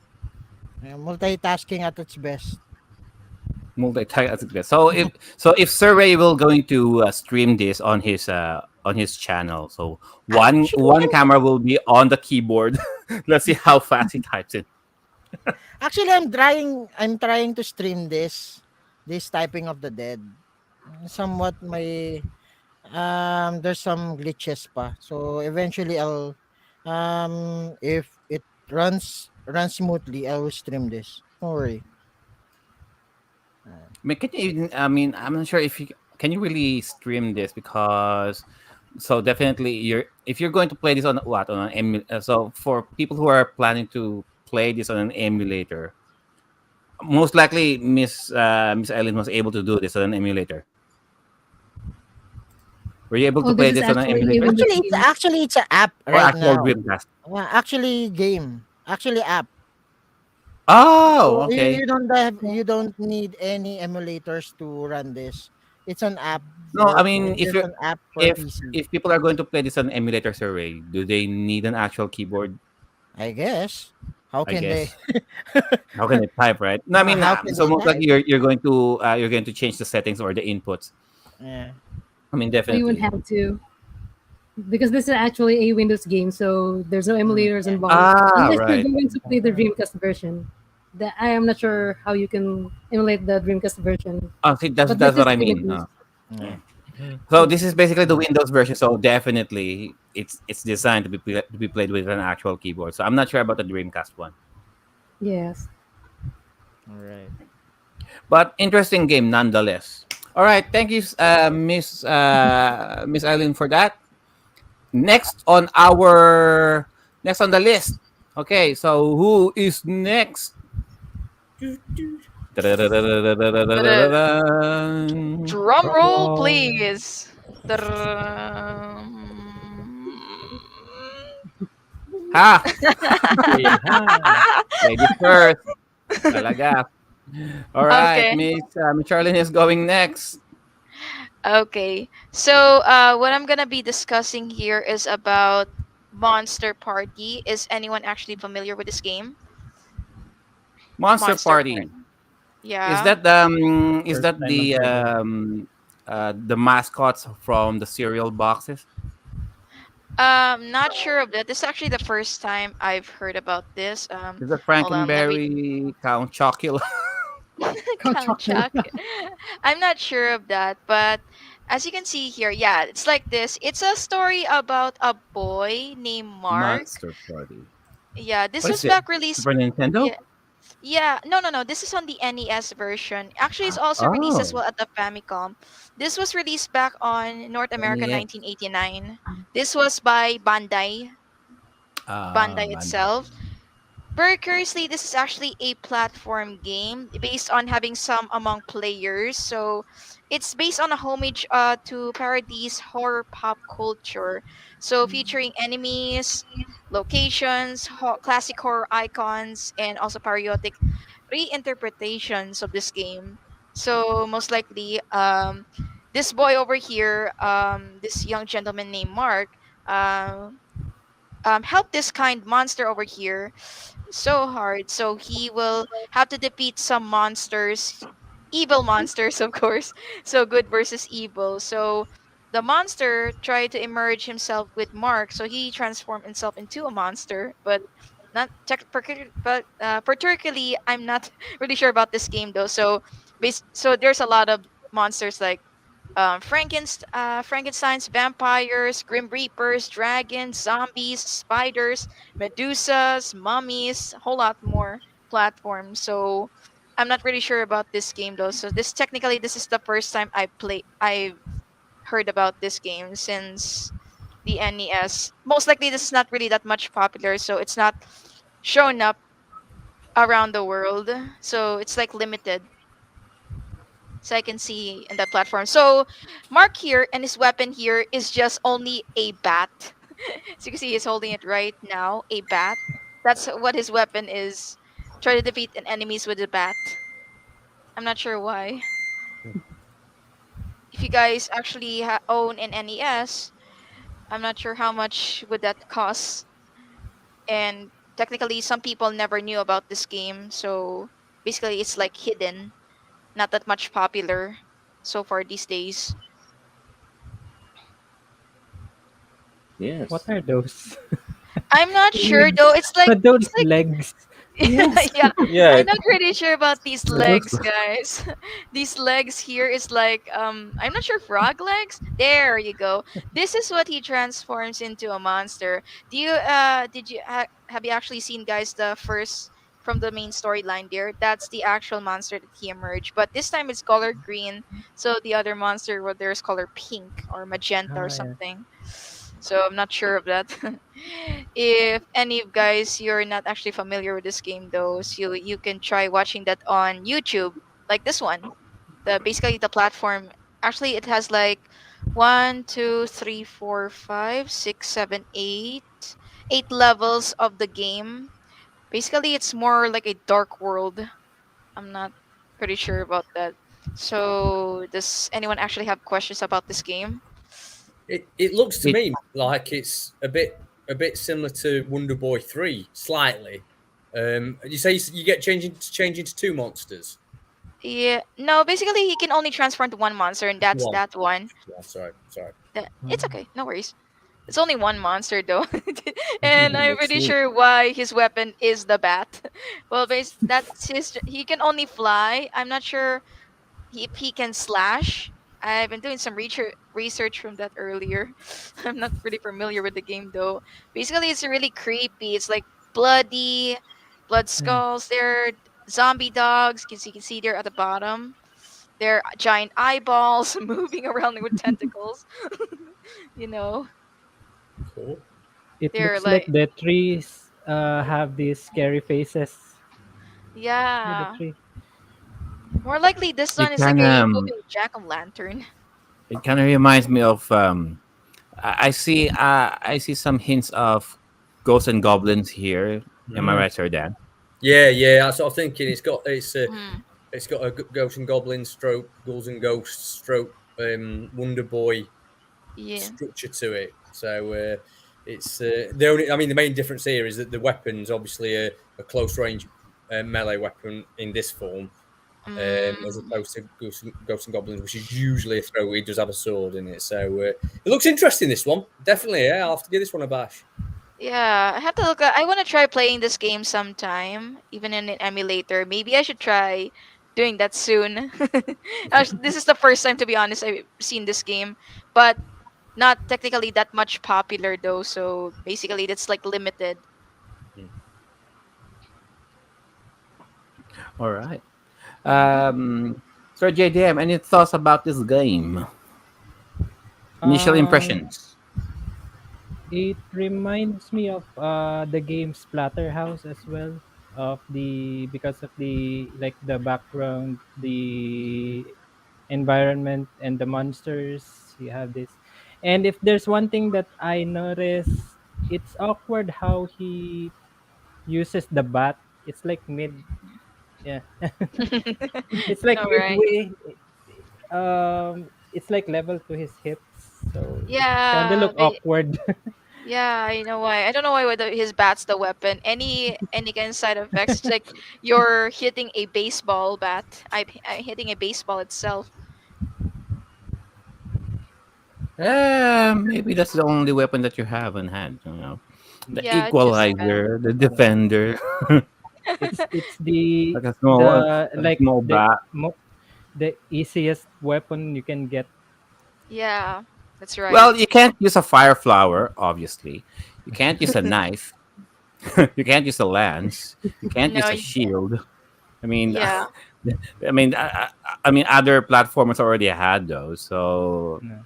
not. I true. mean, not a lot of characters uses a bat when they fight. Yeah, not all of it. Even if you're fighting against zombies, of course, you might use a bat for use as useful But you're not really fighting zombies here. I mean, you're monsters. fighting other creatures here. Yeah, it's a It, little bit the level creepy. design kind of reminds me of Contra. Hints of Contra, hints of the Goonies, hints Ninja of Turtle. the first Teenage Mm, Mutant Ninja Turtles games. The first one, kind of. I mean, I see some resemblance there, here and there. Like it's a hodgepodge of a hodgepodge, a mixture of all of the NES platforming games, I see. adventure platform games. Yeah, basically, yeah, it is like Contra though, but like a different platform. Yeah. It's like really in the ghost house or in a castle, defeating all monsters. I'm not sure if this has an arcade version of this game. Oh, you should have played Dark Castle. There's a game called Dark Castle. Whoa. Serious? Uh, Oh dear. now, Not, now well, that now one of the that's worst one games shitty game one of the worst games Really? ever made. Seriously? I Dark Castle. and Oh, Dark Castle. It's good to play for a laugh. for a Because number one, laugh, yeah, but ooh. frustrating as hell. I mean, it's so I mean, bad. Mm. right? All How right, I'll about you, try that. Miss Eileen? What can first impressions about this game? Before our podcast, I was able to watch a few video clips of this game before. I find it interesting because one YouTuber pointed out that this is like a Mr. Jekyll and Hyde kind of Yeah. No, aspect to it, and well, no, there's the Yeah. weird it's thingy not where you even. get like No, Tempura. tempura. Yeah. Why? Temp- no. Tempura, right? It's a little bit creepy and it's weird. I don't know why putting food there as a floating Can he Oh, just onion fry ring. those? you have No, these it's not cheese your Instead ring. of, rings. instead of Onion eating ring. those with a bat, Makes me feel just hungry fry those. again. Yeah, Is that onion rings? Yeah, yeah, it looks Right. like an those onion onion ring. rings. So yeah, And now the Oh, it's fried that. thingy Now it's a no, that's not even churro. It's a churro. No. No, it's it's not fish sticks. it's a looks like it. tonkatsu on a stick. Yeah, fish Maybe. sticks, fish on a stick. Not sure. Deep fried. Yes, Deep deep fried. fried. I I'm find the gonna choice of say, monsters here amusing. yeah, it's a little bit weird though. This game is a little bit half creepy and a little bit weird. Putting food, Mm. And floating there's a food. reverse merman there. The fish is the Yeah, upper part. yeah, the fish legs with a Fish fish like in the legs. Fish legs, yeah. Remember yeah. that one? How about you, Sir Dan? Any other impressions about this game? Yeah, yeah. I say, mate, it looks like a traditional action platformer, and it reminds me of those games that we just mentioned. This is one I'll give a bash at some point. I think I think the transformation element is very interesting. I'm a big fan of the Sega game Wonder Boy 3, where you can transform into about, I think it's four or five, no, it's more than, I think five or six different creatures. And just having that element adds a lot to the gameplay. So yeah, it looks good, and obviously the fish heads. Anything that's got fish heads in, like the fish head song. I don't know if you know the fish head song, but anything with fish heads in is always a winner for me. Anything with fish heads. It is a reverse mermaid. So instead, so you have Oh a fish yeah, for the upper reverse. half She's and got the actual human fishing legs. part at the wrong end. Yeah, fish legs. A reverse mermaid. Yeah, Well, at Right. least in this game we got fish and chips. Oh yeah, fish and chips. I remember that one. Right. I remember that one. I still How like. about Sir Ray? First impressions about this game. It's weird. A little bit on the weird side. Lost for words, Sir Ray. He's there we mute. go. It's weird. You're muted, Sir Ray. Yeah. Lost for words again. It's kind of weird. It's a weird game, but eventually it's like yeah, it's like a Jekyll and Hyde thing. Yeah. Yeah, yeah. It's kind of it's a platforming game, right? It's a platform game. Yes, it's a platforming game, but a little bit creepy and weird. Yeah, it's yeah. Basically, it's Well, a what's horror game because of a fish that has legs and what? Yeah, for Oh, you having know worked what? with mermaid. You know what, guys? It also reminds me of Castlevania 2. Yeah, yeah, exactly. Yeah. Yeah. Simon's No, Quest. basically, it's a NES Simon's game. It's Quest. supposed to be like that. Hmm. Mm. Okay. Yet another shitty game. Shitty NES game. Yeah, All right. Yeah. the Thank you fish for with legs that, is Miss good. Charlene. Oh, You're welcome. um, here comes a new challenger. Ooh, Right? a new challenger approaches. Who's this guy? We got Jeepers Creepers. Say Jeepers hello, Keepers. guys. Hello, Jeepers. guys. This is Page Required. Sorry, I Page came Name in unannounced. Hello. And just excited He's, to share. he's the what I'm- delivery boy of Pizza Wood. Uh, for a second, I thought he was a hunchback. I'm sorry. It's Yeah. the merchant from Resident Evil 4. I see. Yeah. Yeah. See? Yeah, I thought you sorry, were a hunchback. I don't have any proper costume, so yeah, I'll just do this. No worries. Okay. All right. So since Mr. Page Name Required has graced us with his presence, how about you do your hidden gems, sir? Okay. Now that boss JD 123 Go mentioned Hell Knight and also mentioned Silent Shadow Tower and Kingsfield. Silent Uh, Night. Yeah, Silent Knight. Holy Uh, Night. Yeah, Unholy Knight. I would like to introduce this game. This is from a Sega Saturn, which is called D. This one here. D. Ooh. Ah, D. Yeah, Not to be this is a confused with initial D, Yeah, this is not. and not Yeah, to be confused with Lady D. Yeah. This is called It's just D. D D. no Shokotaku on Japan. D. Yeah. Dino Shokotaku. Nakakashokot. Okay. Yeah. Yeah, this is a Saturn game that is also Ooh, okay. ported for the PlayStation. Yeah. And this was released in 1995, developed by Warped. If I can show you how this game works. Okay, this is a first-person movie adventure game horror. Yeah, just like Echo Knight with puzzles, cutscenes, and also there's also quick time events. Also, there's also a time limit on this game. If you didn't finish it on, let's say, 2 hours, the main character will die. Yeah, and also yeah, the story of this starts with a massacre in the hospital. The perpetrator was a well-known doctor, and then her daughter Laura uh,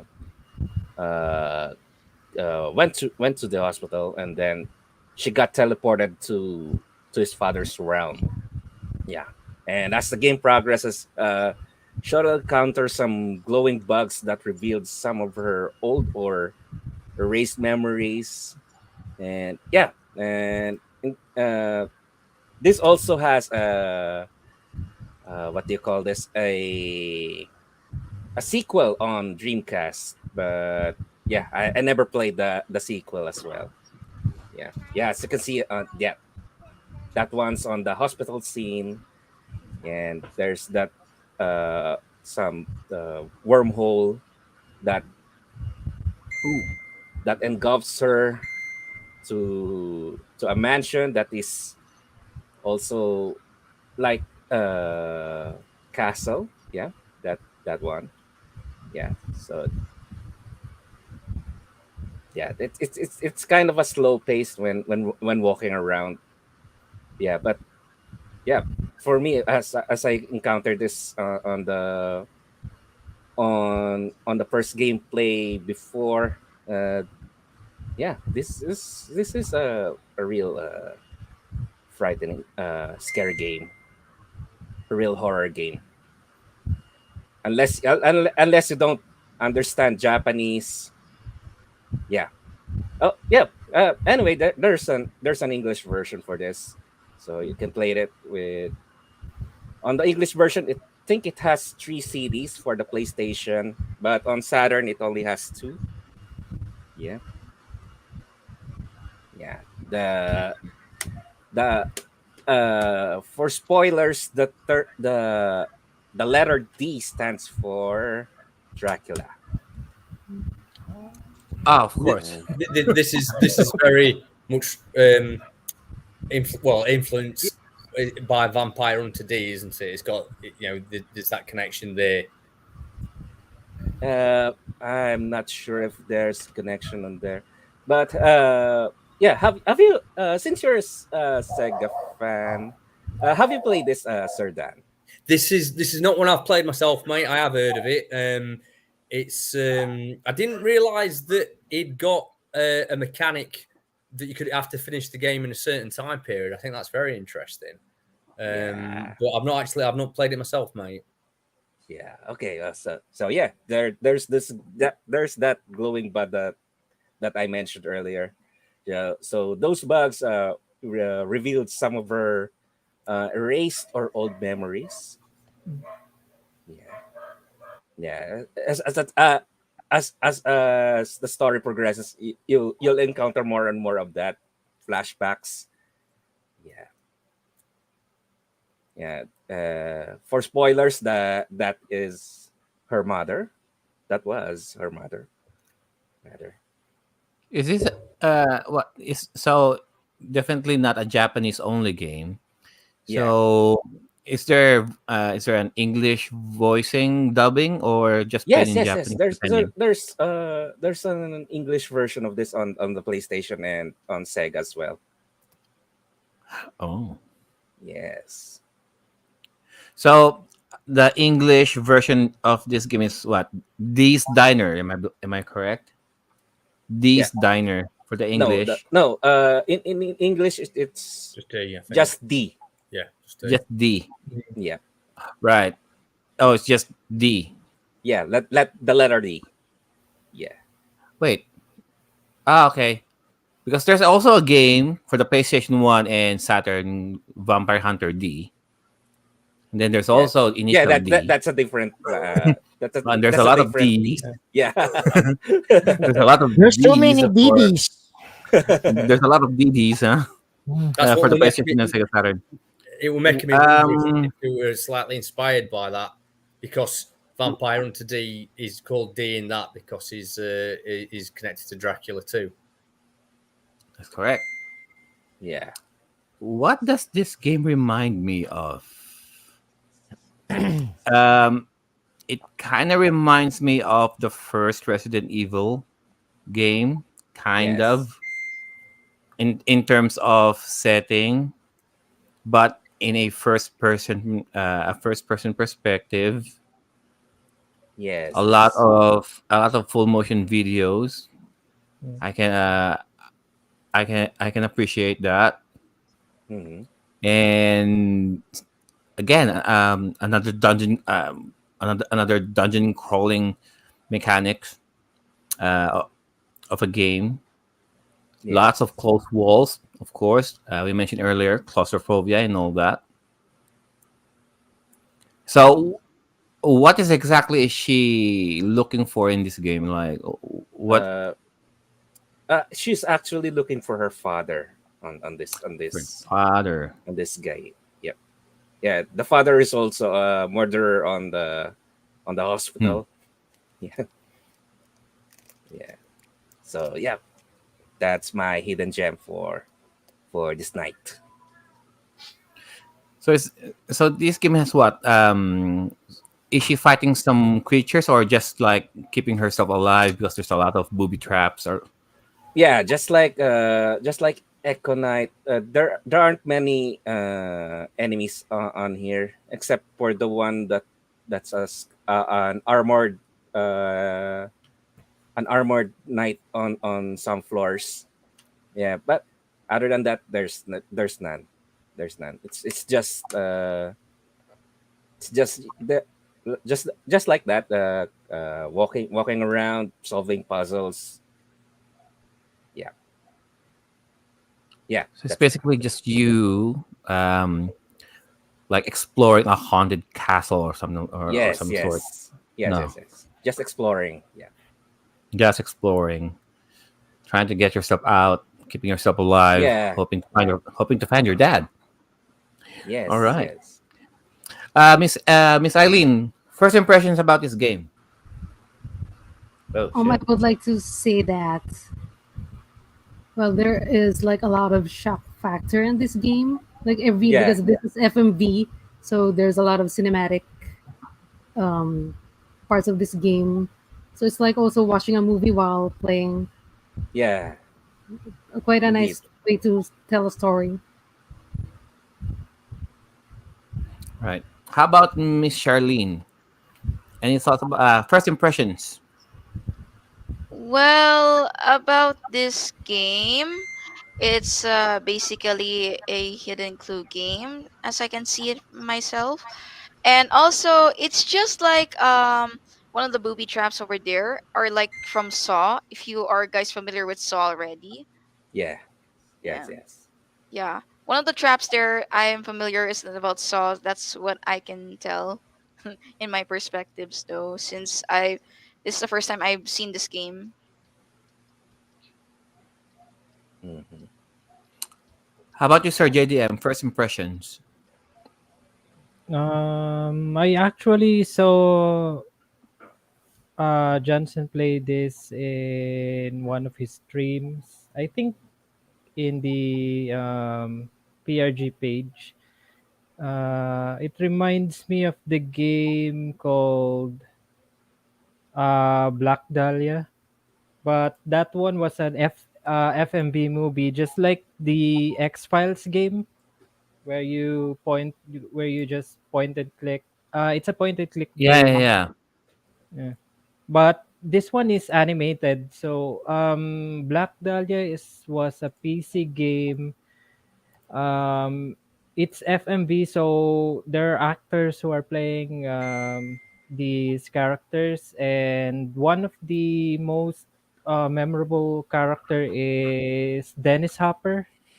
He's one of the supporting characters in the game, and it also Black Dahlia reminds me of the game called the X Files game for the PS1. I have it right here. The one I have the Nice. set here. Yeah. This is the like the PAL version of the game.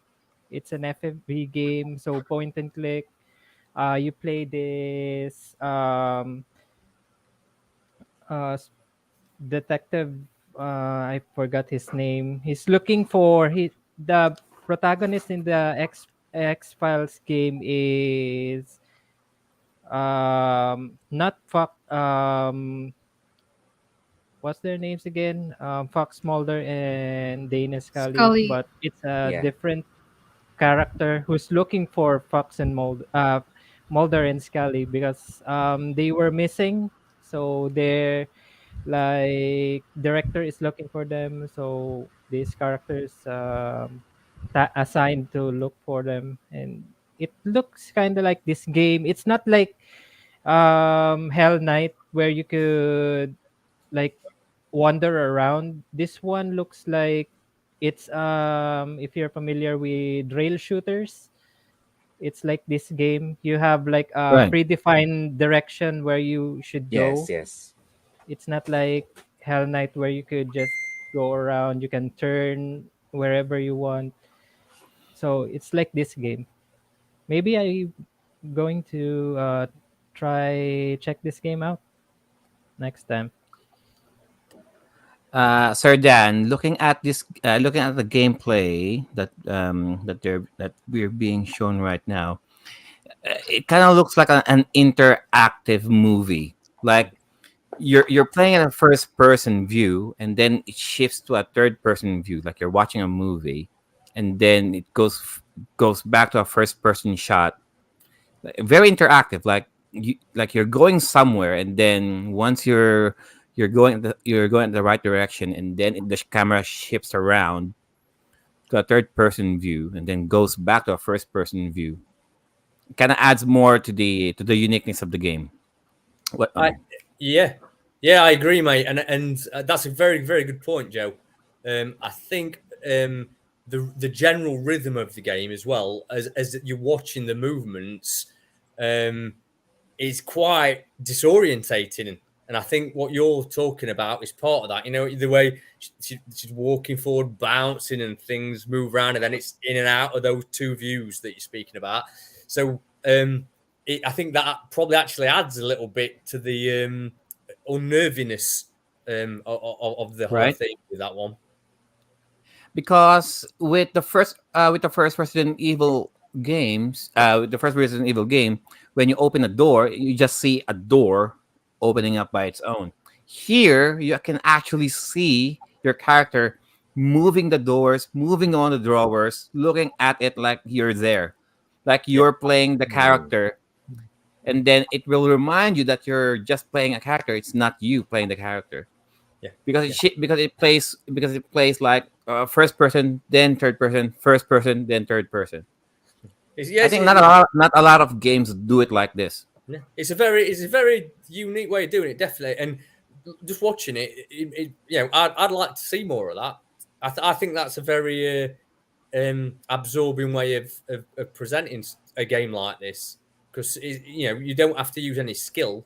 You know, it's not there's no skill involved. It's all No. solving and mentally. So there's no reason why it can't do that with the views. So that's a very good point, mate. Nice. Um, w- between the Sony PlayStation and the Saturn, which has the more allure? Like, are they just are both versions played the same, or is there any caveats between each one? Yeah, as I played both games, I'd say it's just the same. It's Just the just the same same. as PlayStation. Yeah.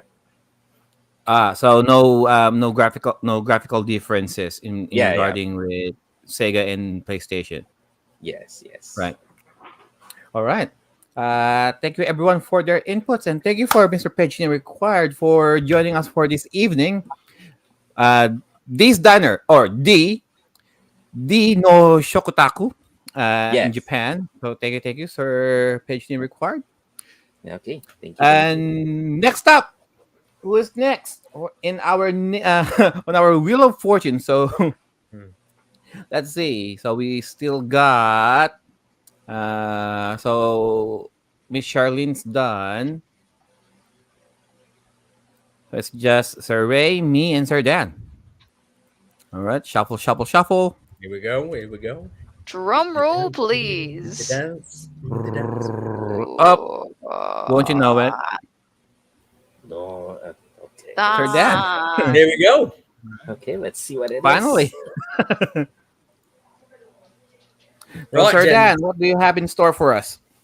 Okay, I'm going to give a shout out very quickly to quite a lot of games. This was a really hard one to do. I couldn't believe how many I come across. So, just very quickly, the new Sega Mega Drive Mini. Hey! Hey. And on that, you have Splatterhouse 2. So the Splatterhouse series was quite big back in the day, but obviously as time's gone on, it's been forgotten about a bit. I also want to give just a verbal shout out to a few more Mega Drive games that I suggest anybody checks out. They're brilliant games, and that's Decap Attack, Undead Line, and Castlevania Bloodlines. They're all fantastic games, but they're yeah, again, forgotten about a little bit. A Super Nintendo one I want to give a shout out to is The King of Demons, or Mayo, which is actually, to me, it's the best Castlevania game on the Super Nintendo. I think it's better than Castlevania 4. It's a great game, so definitely check that out. And then just a few visual ones to show you here. The Darkness on Xbox 360. The Which Darkness. Is yeah, it's a really good, again, a fantastic game. First person horror shooter. Excellent voiceover work, excellent action. One you might like here, Sir Joel, Shadow Hearts Covenant. Oh, yes, of course. Ooh. Yeah, Shadow Hearts. basically, it's not part of the Final Fantasy series, but it's the best Final Fantasy game in my opinion. I think it's an awesome dark horror-based JRPG, so that's one to check out.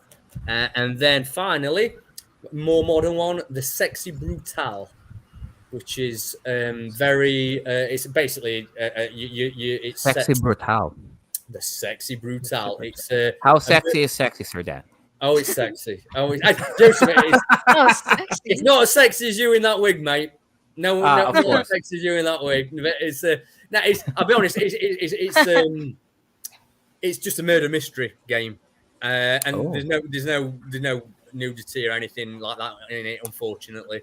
But it's a great game. So I just thought I'd give them a shout out, just because they're all fantastic. And I'm like, I didn't know what to pick, but I've gone with the 1994 UFO Defense, or UFO Defense. yeah, or UFO Enemy Unknown. It's Mm. it's the first game in the XCOM franchise. A lot of you will probably know the XCOM franchise from XCOM Enemy Within, which is the reboot of this game, and XCOM 2, which was then the sequel released in 2017.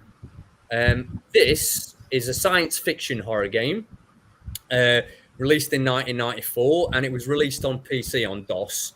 And I think it also got an Amiga port too. And then a few years later, I think it got a pretty bad PlayStation port. I remember playing it and not liking it. But this, I mean, the modern games are good, but this reboot's really, this original is really where it's at for me. It's about aliens that are trying to infiltrate Earth and take over the governments one by one. and your job is to run a special organisation that prevents that happening. You're funded by the government, so you've got to be very careful of which countries join sides with the aliens. And like its reboots, it's breaking down into two sections. You've got one section that's a tactical turn-based section, and another section that's real-time management of resources, such as finances, bases, soldiers, weapons, etc. The tactical battles are the real meat and potatoes of where it's at. But the resource management is a lot of fun too. And I'd say that this is now an hidden gem because a lot of the people just talk about the new reboots, the new games, which are great in themselves, are really good games, but they're very simple. They're really, really simplified. Whereas this old school one is really deep. It's got 10 times more depth to it than the new games. Like the new games, you can only have you start off with 4 soldiers that you can have in your squad, and you can take that up to 6. Whereas in the old games, you can start off with 14 soldiers and take it to 26. So that gives you an idea of how much more depth and much more scope this old game has. And what makes it so good from a horror point of view is it is just incredibly tense. It is absolutely on the edge of your seat stuff because every single step you make, you can be taking a shot from out of somewhere. You can have a chrysalid alien appear from out of nowhere on top of you. It's one of those games that in 1 minute you can look like you're dominating the field and armoring everybody, and the next minute one alien's popped in, it's killed a human, impregnated it with another alien, that's multiplied, and that's repeated, and before you know it, you've got 4 or 5 aliens around you, and you're getting wiped out. It's just a really atmospheric as well game too. It's got a superb just vibe with brilliant music and a brilliant I would describe just an atmosphere, just the whole entire atmosphere is it feeds into that tension. And for me, this is one of my favorite games ever. This is going to be easily my top 10 games of all time. And I think if you enjoy strategy games, turn-based strategy games, and you enjoy horror games, this is the best. So this is UFO Unknown. Yeah, UFO, and it had 2 different titles. It had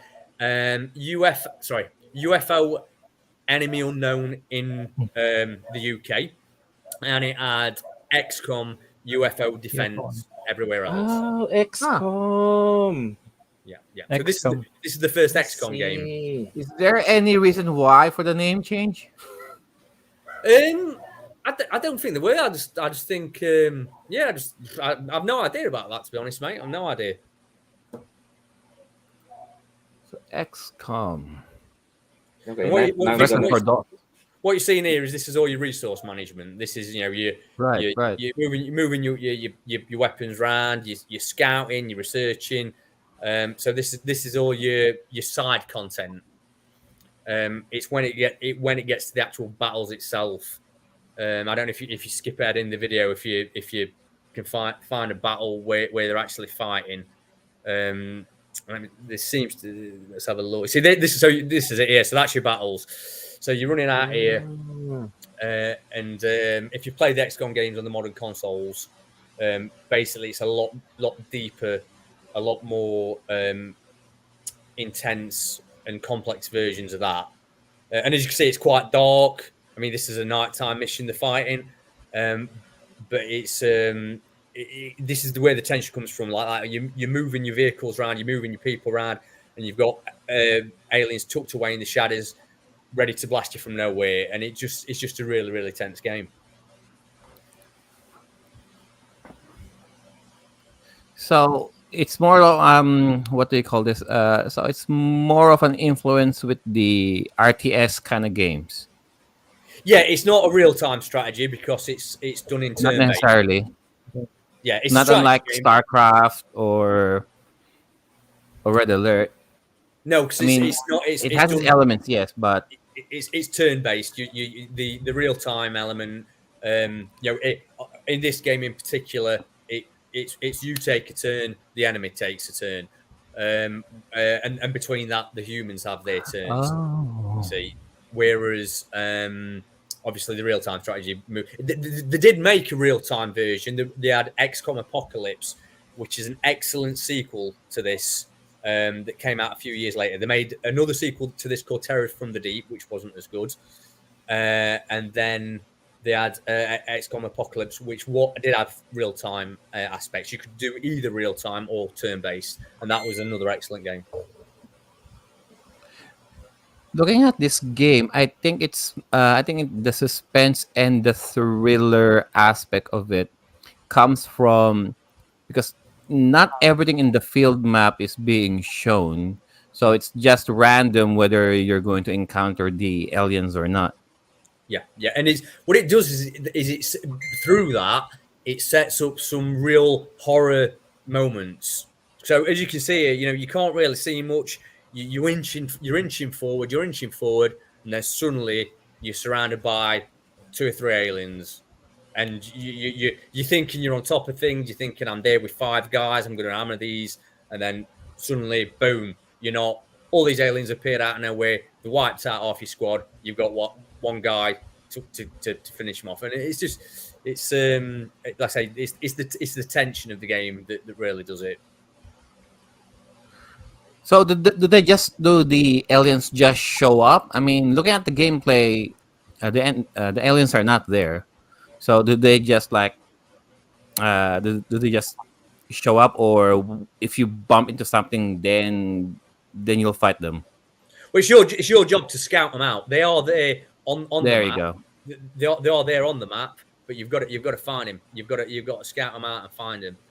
Um, so it's just a case of when it's saying hidden movement, that's the aliens there killing civilians. So you need to get in there. Oh, that's what it's for. Like he's found one there, but you can barely see him. And this is not a night mission. You do get day missions where they are a bit clearer. So it has missions. So does the mission does the do the missions include like obliterate? I mean, annihilate all of the aliens, or depending on the mission, like go Yeah, it's rescue this, retrieve that, or yeah, it's very similar again to the modern XCOM reboots, where you have terror missions, which I think this is a terror mission where the aliens terrorize a local neighborhood or terrorize an area, and you have to save the civilians.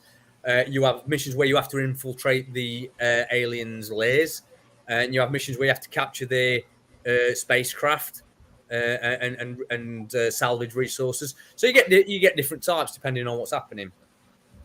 so it has some different kind of missions. Okay, Yeah. so it keep things interesting. Yes. Sir JDM, what can you say about this game? First impressions. I have actually played this game back in my elementary days in the 90s, but I didn't really get the hang of it because I'm not really good with strategy games, but I like the concept of like collecting resources, and it has this sci-fi theme because of the aliens, and that's one of my favorite themes when it comes to movies and books. So I also played um, it similar to the ones that I have played. It's called um, Deathlock 2, The Shrine Wars for the PC. It's also a turn-based game. You have this option to choose from an alien race, and you have to like eliminate all of the enemies in the map, and you have to collect resources. Then you have to build your armies, and you have to feed the population. You have to keep them safe from enemy attacks, something like that. So I might try to check this game out again. Maybe I will learn um, more things about it and maybe enjoy it. Excellent, nice one. If you do, mate, and you need any help, give me a shout. Sure, sure. So it is it's a different kind of so it plays in a survival horror, but in a different mechanic, so to Yeah, speak. yeah, yeah.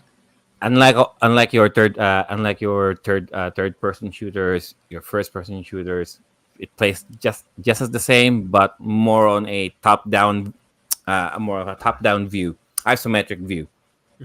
Miss Eileen, what is your first impression about this game? I have actually seen this game played before on stream because my friend loves this game. So, though I do not know the mechanics, I have quite an idea of how it works. And I have to say, it reminds me of the game Evil Genius, if anybody knows that. Well, that one is real time strategy, but the resources management reminded me of that game. So, I have to say, the thing is quite intimidating because of all the menus. But I think, It has a lot of things to work with. Yes. yeah. Sir Dan, is the learning curve quite steep on this one, or Yeah, I'd say not I, so much? I, I was the same when I first played it. I actually got it on discs that my friend pirated with the copy of TIE Fighter, and I put it on. And the first 2 or 3 times I played it, I thought this is crap. I can't understand it. I can't get into it. It makes no sense. But I kept playing it, and it didn't take too long. I think 3 or 4 times after I was like, oh yeah, this is really addictive. And then I got into it and got into it and I'm like flipping it. This is amazing. And I've probably put more hours into that game now on Steam than any other game I have on Steam. So I think it is. I think it's just one of those games that you have to You have to not be afraid to experiment with when you first try it to get a feel for everything. Don't be afraid to die. You know what I mean? Spend all your money, get yourself killed because you're going to get killed anyway because it's an hard game. And then once you've got the hang on it, you'll really enjoy it. I This think I'd is the love kind to. of games that Sir Joel likes. Yeah. Like economical, financial resource allocating kind of games, making sure that everyone is staying alive not because of the enemy, but within as well. Yeah, yeah. Miss Charlene, knowing what you know now, this is not a game for people with ADHD. Definitely. No, What is eventually your not. impression of this game? I would say it's a pretty good game. You can collect some items there. You can actually, for me, it's really good though. The first time I seen this game, is it like a PC game or it's actually a console game? Yeah, it's DOS. it, it- it's a it's origin. God, put my teeth in. It was It's okay. originally on DOS, and Oh, it did get a PlayStation port. mm-hmm. But I should imagine you should be able to play it in a lot of places now. I think it'll be on mobile phones and that now. I think. Mm, I've always played it on Steam myself. So I see. I'll look up that name. I'll look up that game. Pretty cool though. It's pretty cool ass, awesome. cool ass. Th- All right. How about page name required? What can you say about Sir Dan's game? Okay, as a RTS enthusiast, yeah, I'll definitely check this one out. The first one on the buildings panel reminded me of Doom, Battle of Arrakis. Yep. Mm. Yeah, yeah, and yeah, I really enjoyed the battle scenes, like placing people everywhere, making surveys on the area. Then yeah, since I have also the remastered version, which I haven't installed, maybe I'll give it a try. A try Nice this one, mate. time. Nice one. Yeah. I'm a big fan of Dune. a Yeah, huge fan of the original Doom games. Uh, Same, same. Huge nice fan. mm, one, nice one, nice. So nice, yeah, nice. it's basically that type of game, but turn based as opposed to real time. Yes, yes. Yeah, I'll definitely see that out as well. I'll look for the original one as well. Excellent. Nice. All Okay. right. So thank Right. you for that, Sir Dan. And that was XCOM for the DOS game. So, well, Sir Ray's not here, so I guess I'm next. So, for my hidden gem, I've contemplated on my game for this particular episode. I'm an RPG guy. You know me. So, and I'm thinking, okay, I'll stick to my guns. So, what RPG games out there that has horror elements in it? And one game came to mind as far as retro goes would be Kudelka, released for the PlayStation One, and this was back in 1999 by the game developer studio called Saknoth, and one of the developers of this game was Hiroki Kikuta, which oddly enough came from SquareSoft back in 1999, and he was a composer back in SquareSoft, and he wanted to branch out and he wanted to make some video games for Square. And at the time, SquareSoft says no, keep making music, right? So, along with other fellow employees from Square, they quit and they formed Saknoth and developed their first game, which is Kudelka. The story behind it is that um, Kikuta wanted to make an RPG that is not as associated with the RPGs established by Square, turn-based and all that. Uh, with all of the fantastical aspect of it, how Enix and Square established the JRPG genre back in Japan. So the idea culminated eventually. The setting was a certain country in Wales, in the United Kingdom. You got your main character, Kudelka, which is a spiritual medium, a psychic of sorts, um, meeting two chaps, James and Edward, and they're investigating this particular monastery in this rural country in Wales, and investigating the castle with and dealing with the supernatural creatures that dwells on that particular castle. It has 4 discs, and oddly enough, they play short. I just played. I was able to finish the game, the first disc, roughly in 2 hours. If you don't, if you don't spend your time in grinding, in dealing with random encounters, leveling up your characters, eventually you'll be able to finish this game in one sitting in less than 2 days. If you have nothing better else to do, you can finish this game.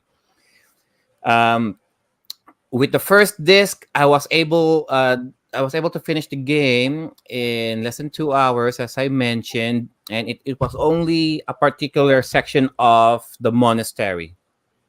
The second, third, and fourth disc revolves the other sections of the monastery. It's just one. It's just one setting. That's it, divided into four, and you're fighting supernatural creatures. You're fighting poltergeists, you're fighting ghosts, you're fighting mummies, werewolves, and all that. And oddly enough, for a company who doesn't really like following Squaresoft's mantra,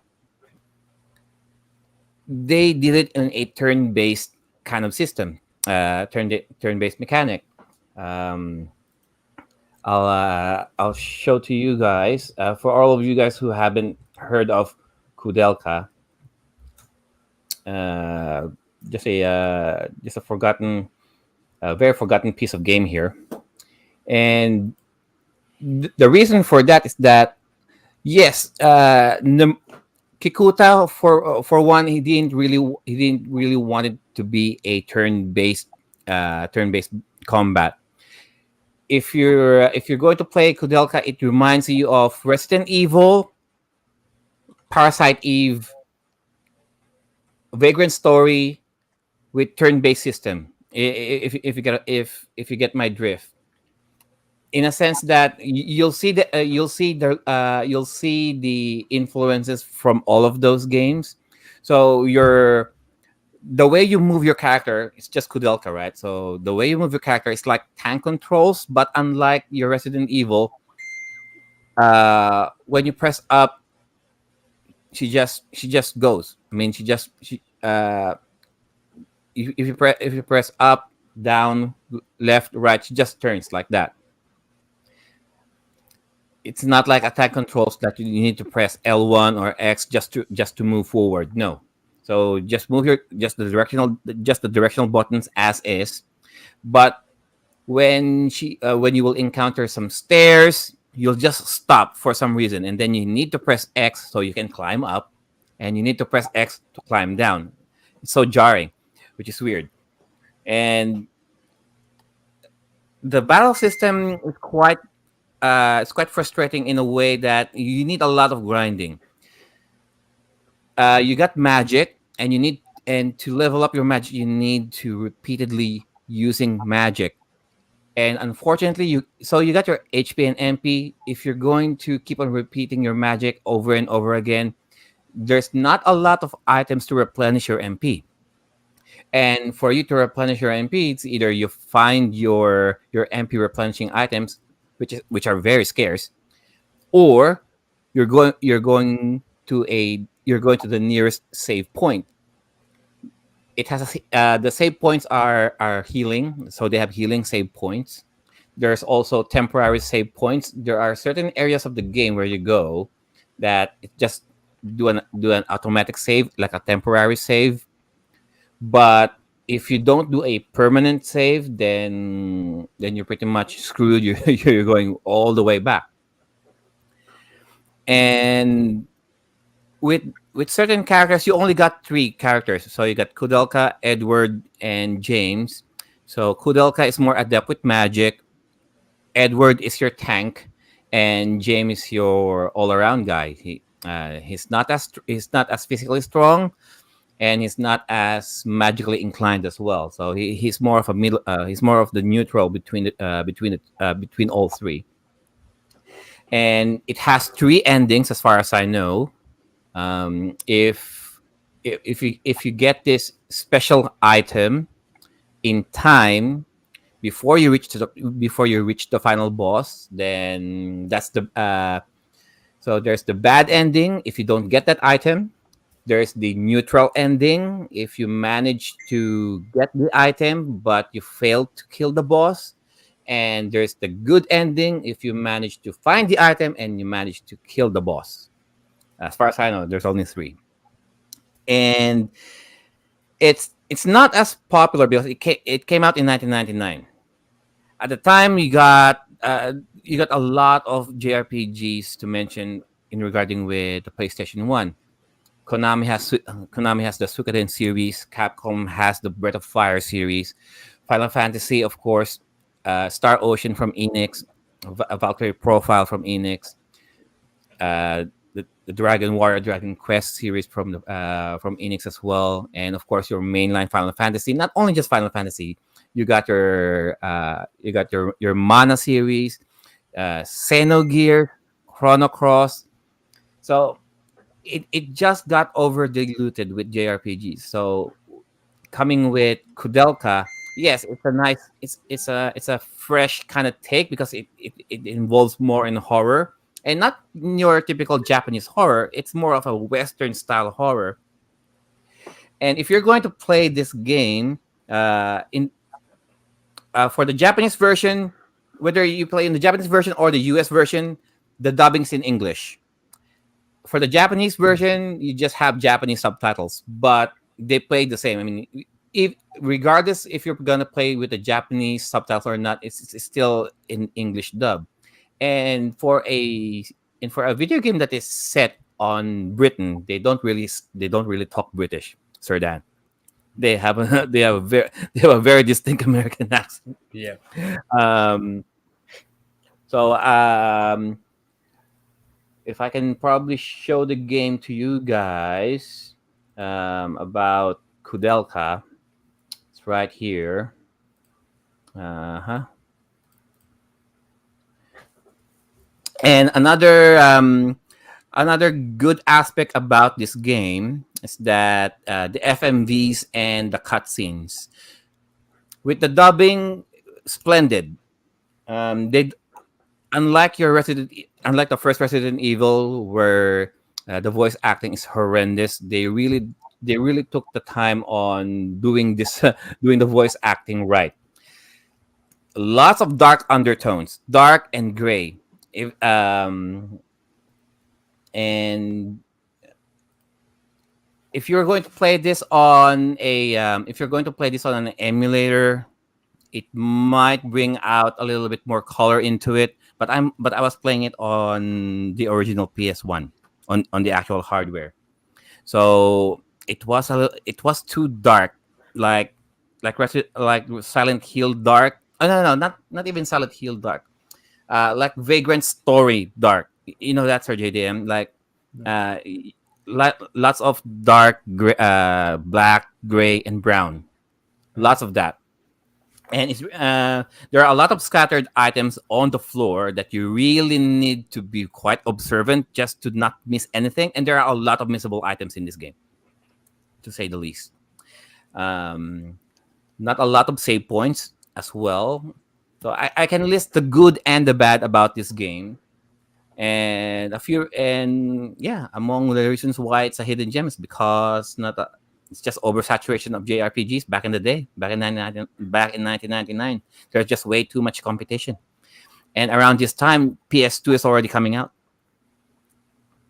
So um, but as far as I know, Hiroki Kikuta had some on the release of Kudelka. So he had some creative differences with his staff. He resigned, and then the team who remained on that particular company developed Shadow Hearts. Yeah. Yeah. So that's the whole story of. So if you want to have a backstory about Kudelka and Shadow Hearts, the backstage drama of the mall. So yeah. So the team still got their way. Going to Shadow Hearts, they still kept the turn-based elements. Granted, they spiced things up with the Judgment Ring, but keeping the horror elements that Hiroki Kikuta wanted. So yeah, that's my game, Kudelka. All right, so I think that's it for us. I'm not sure if Sir Ray's gonna come up again, so let's just do our shameless plugs. Sir JDM, where can they find you? Right. So yes, you can catch me at my Facebook gaming page 123 Go, and on Twitch 123 Go Retro. I usually play action games, stealth games, and sometimes modern games as well. And I also do music stream every Thursday usually, and yeah, and I hope to see you in my stream. All right, thank you, Sir JDM, the Crow. Miss Eileen, So you can Ghostface. go face. Boo. So so you can find me on Twitch. I don't have a Facebook page, and all my Twitch videos are up on YouTube. I put them on YouTube. I do retro games, varying from DOS, PlayStation, PSP, Game Boy Advance, the old games. And then I also do art streams, and I still owe Sir JDM a Twitch emote. It's still a work in progress, so hopefully sometime in the near future I can finish that.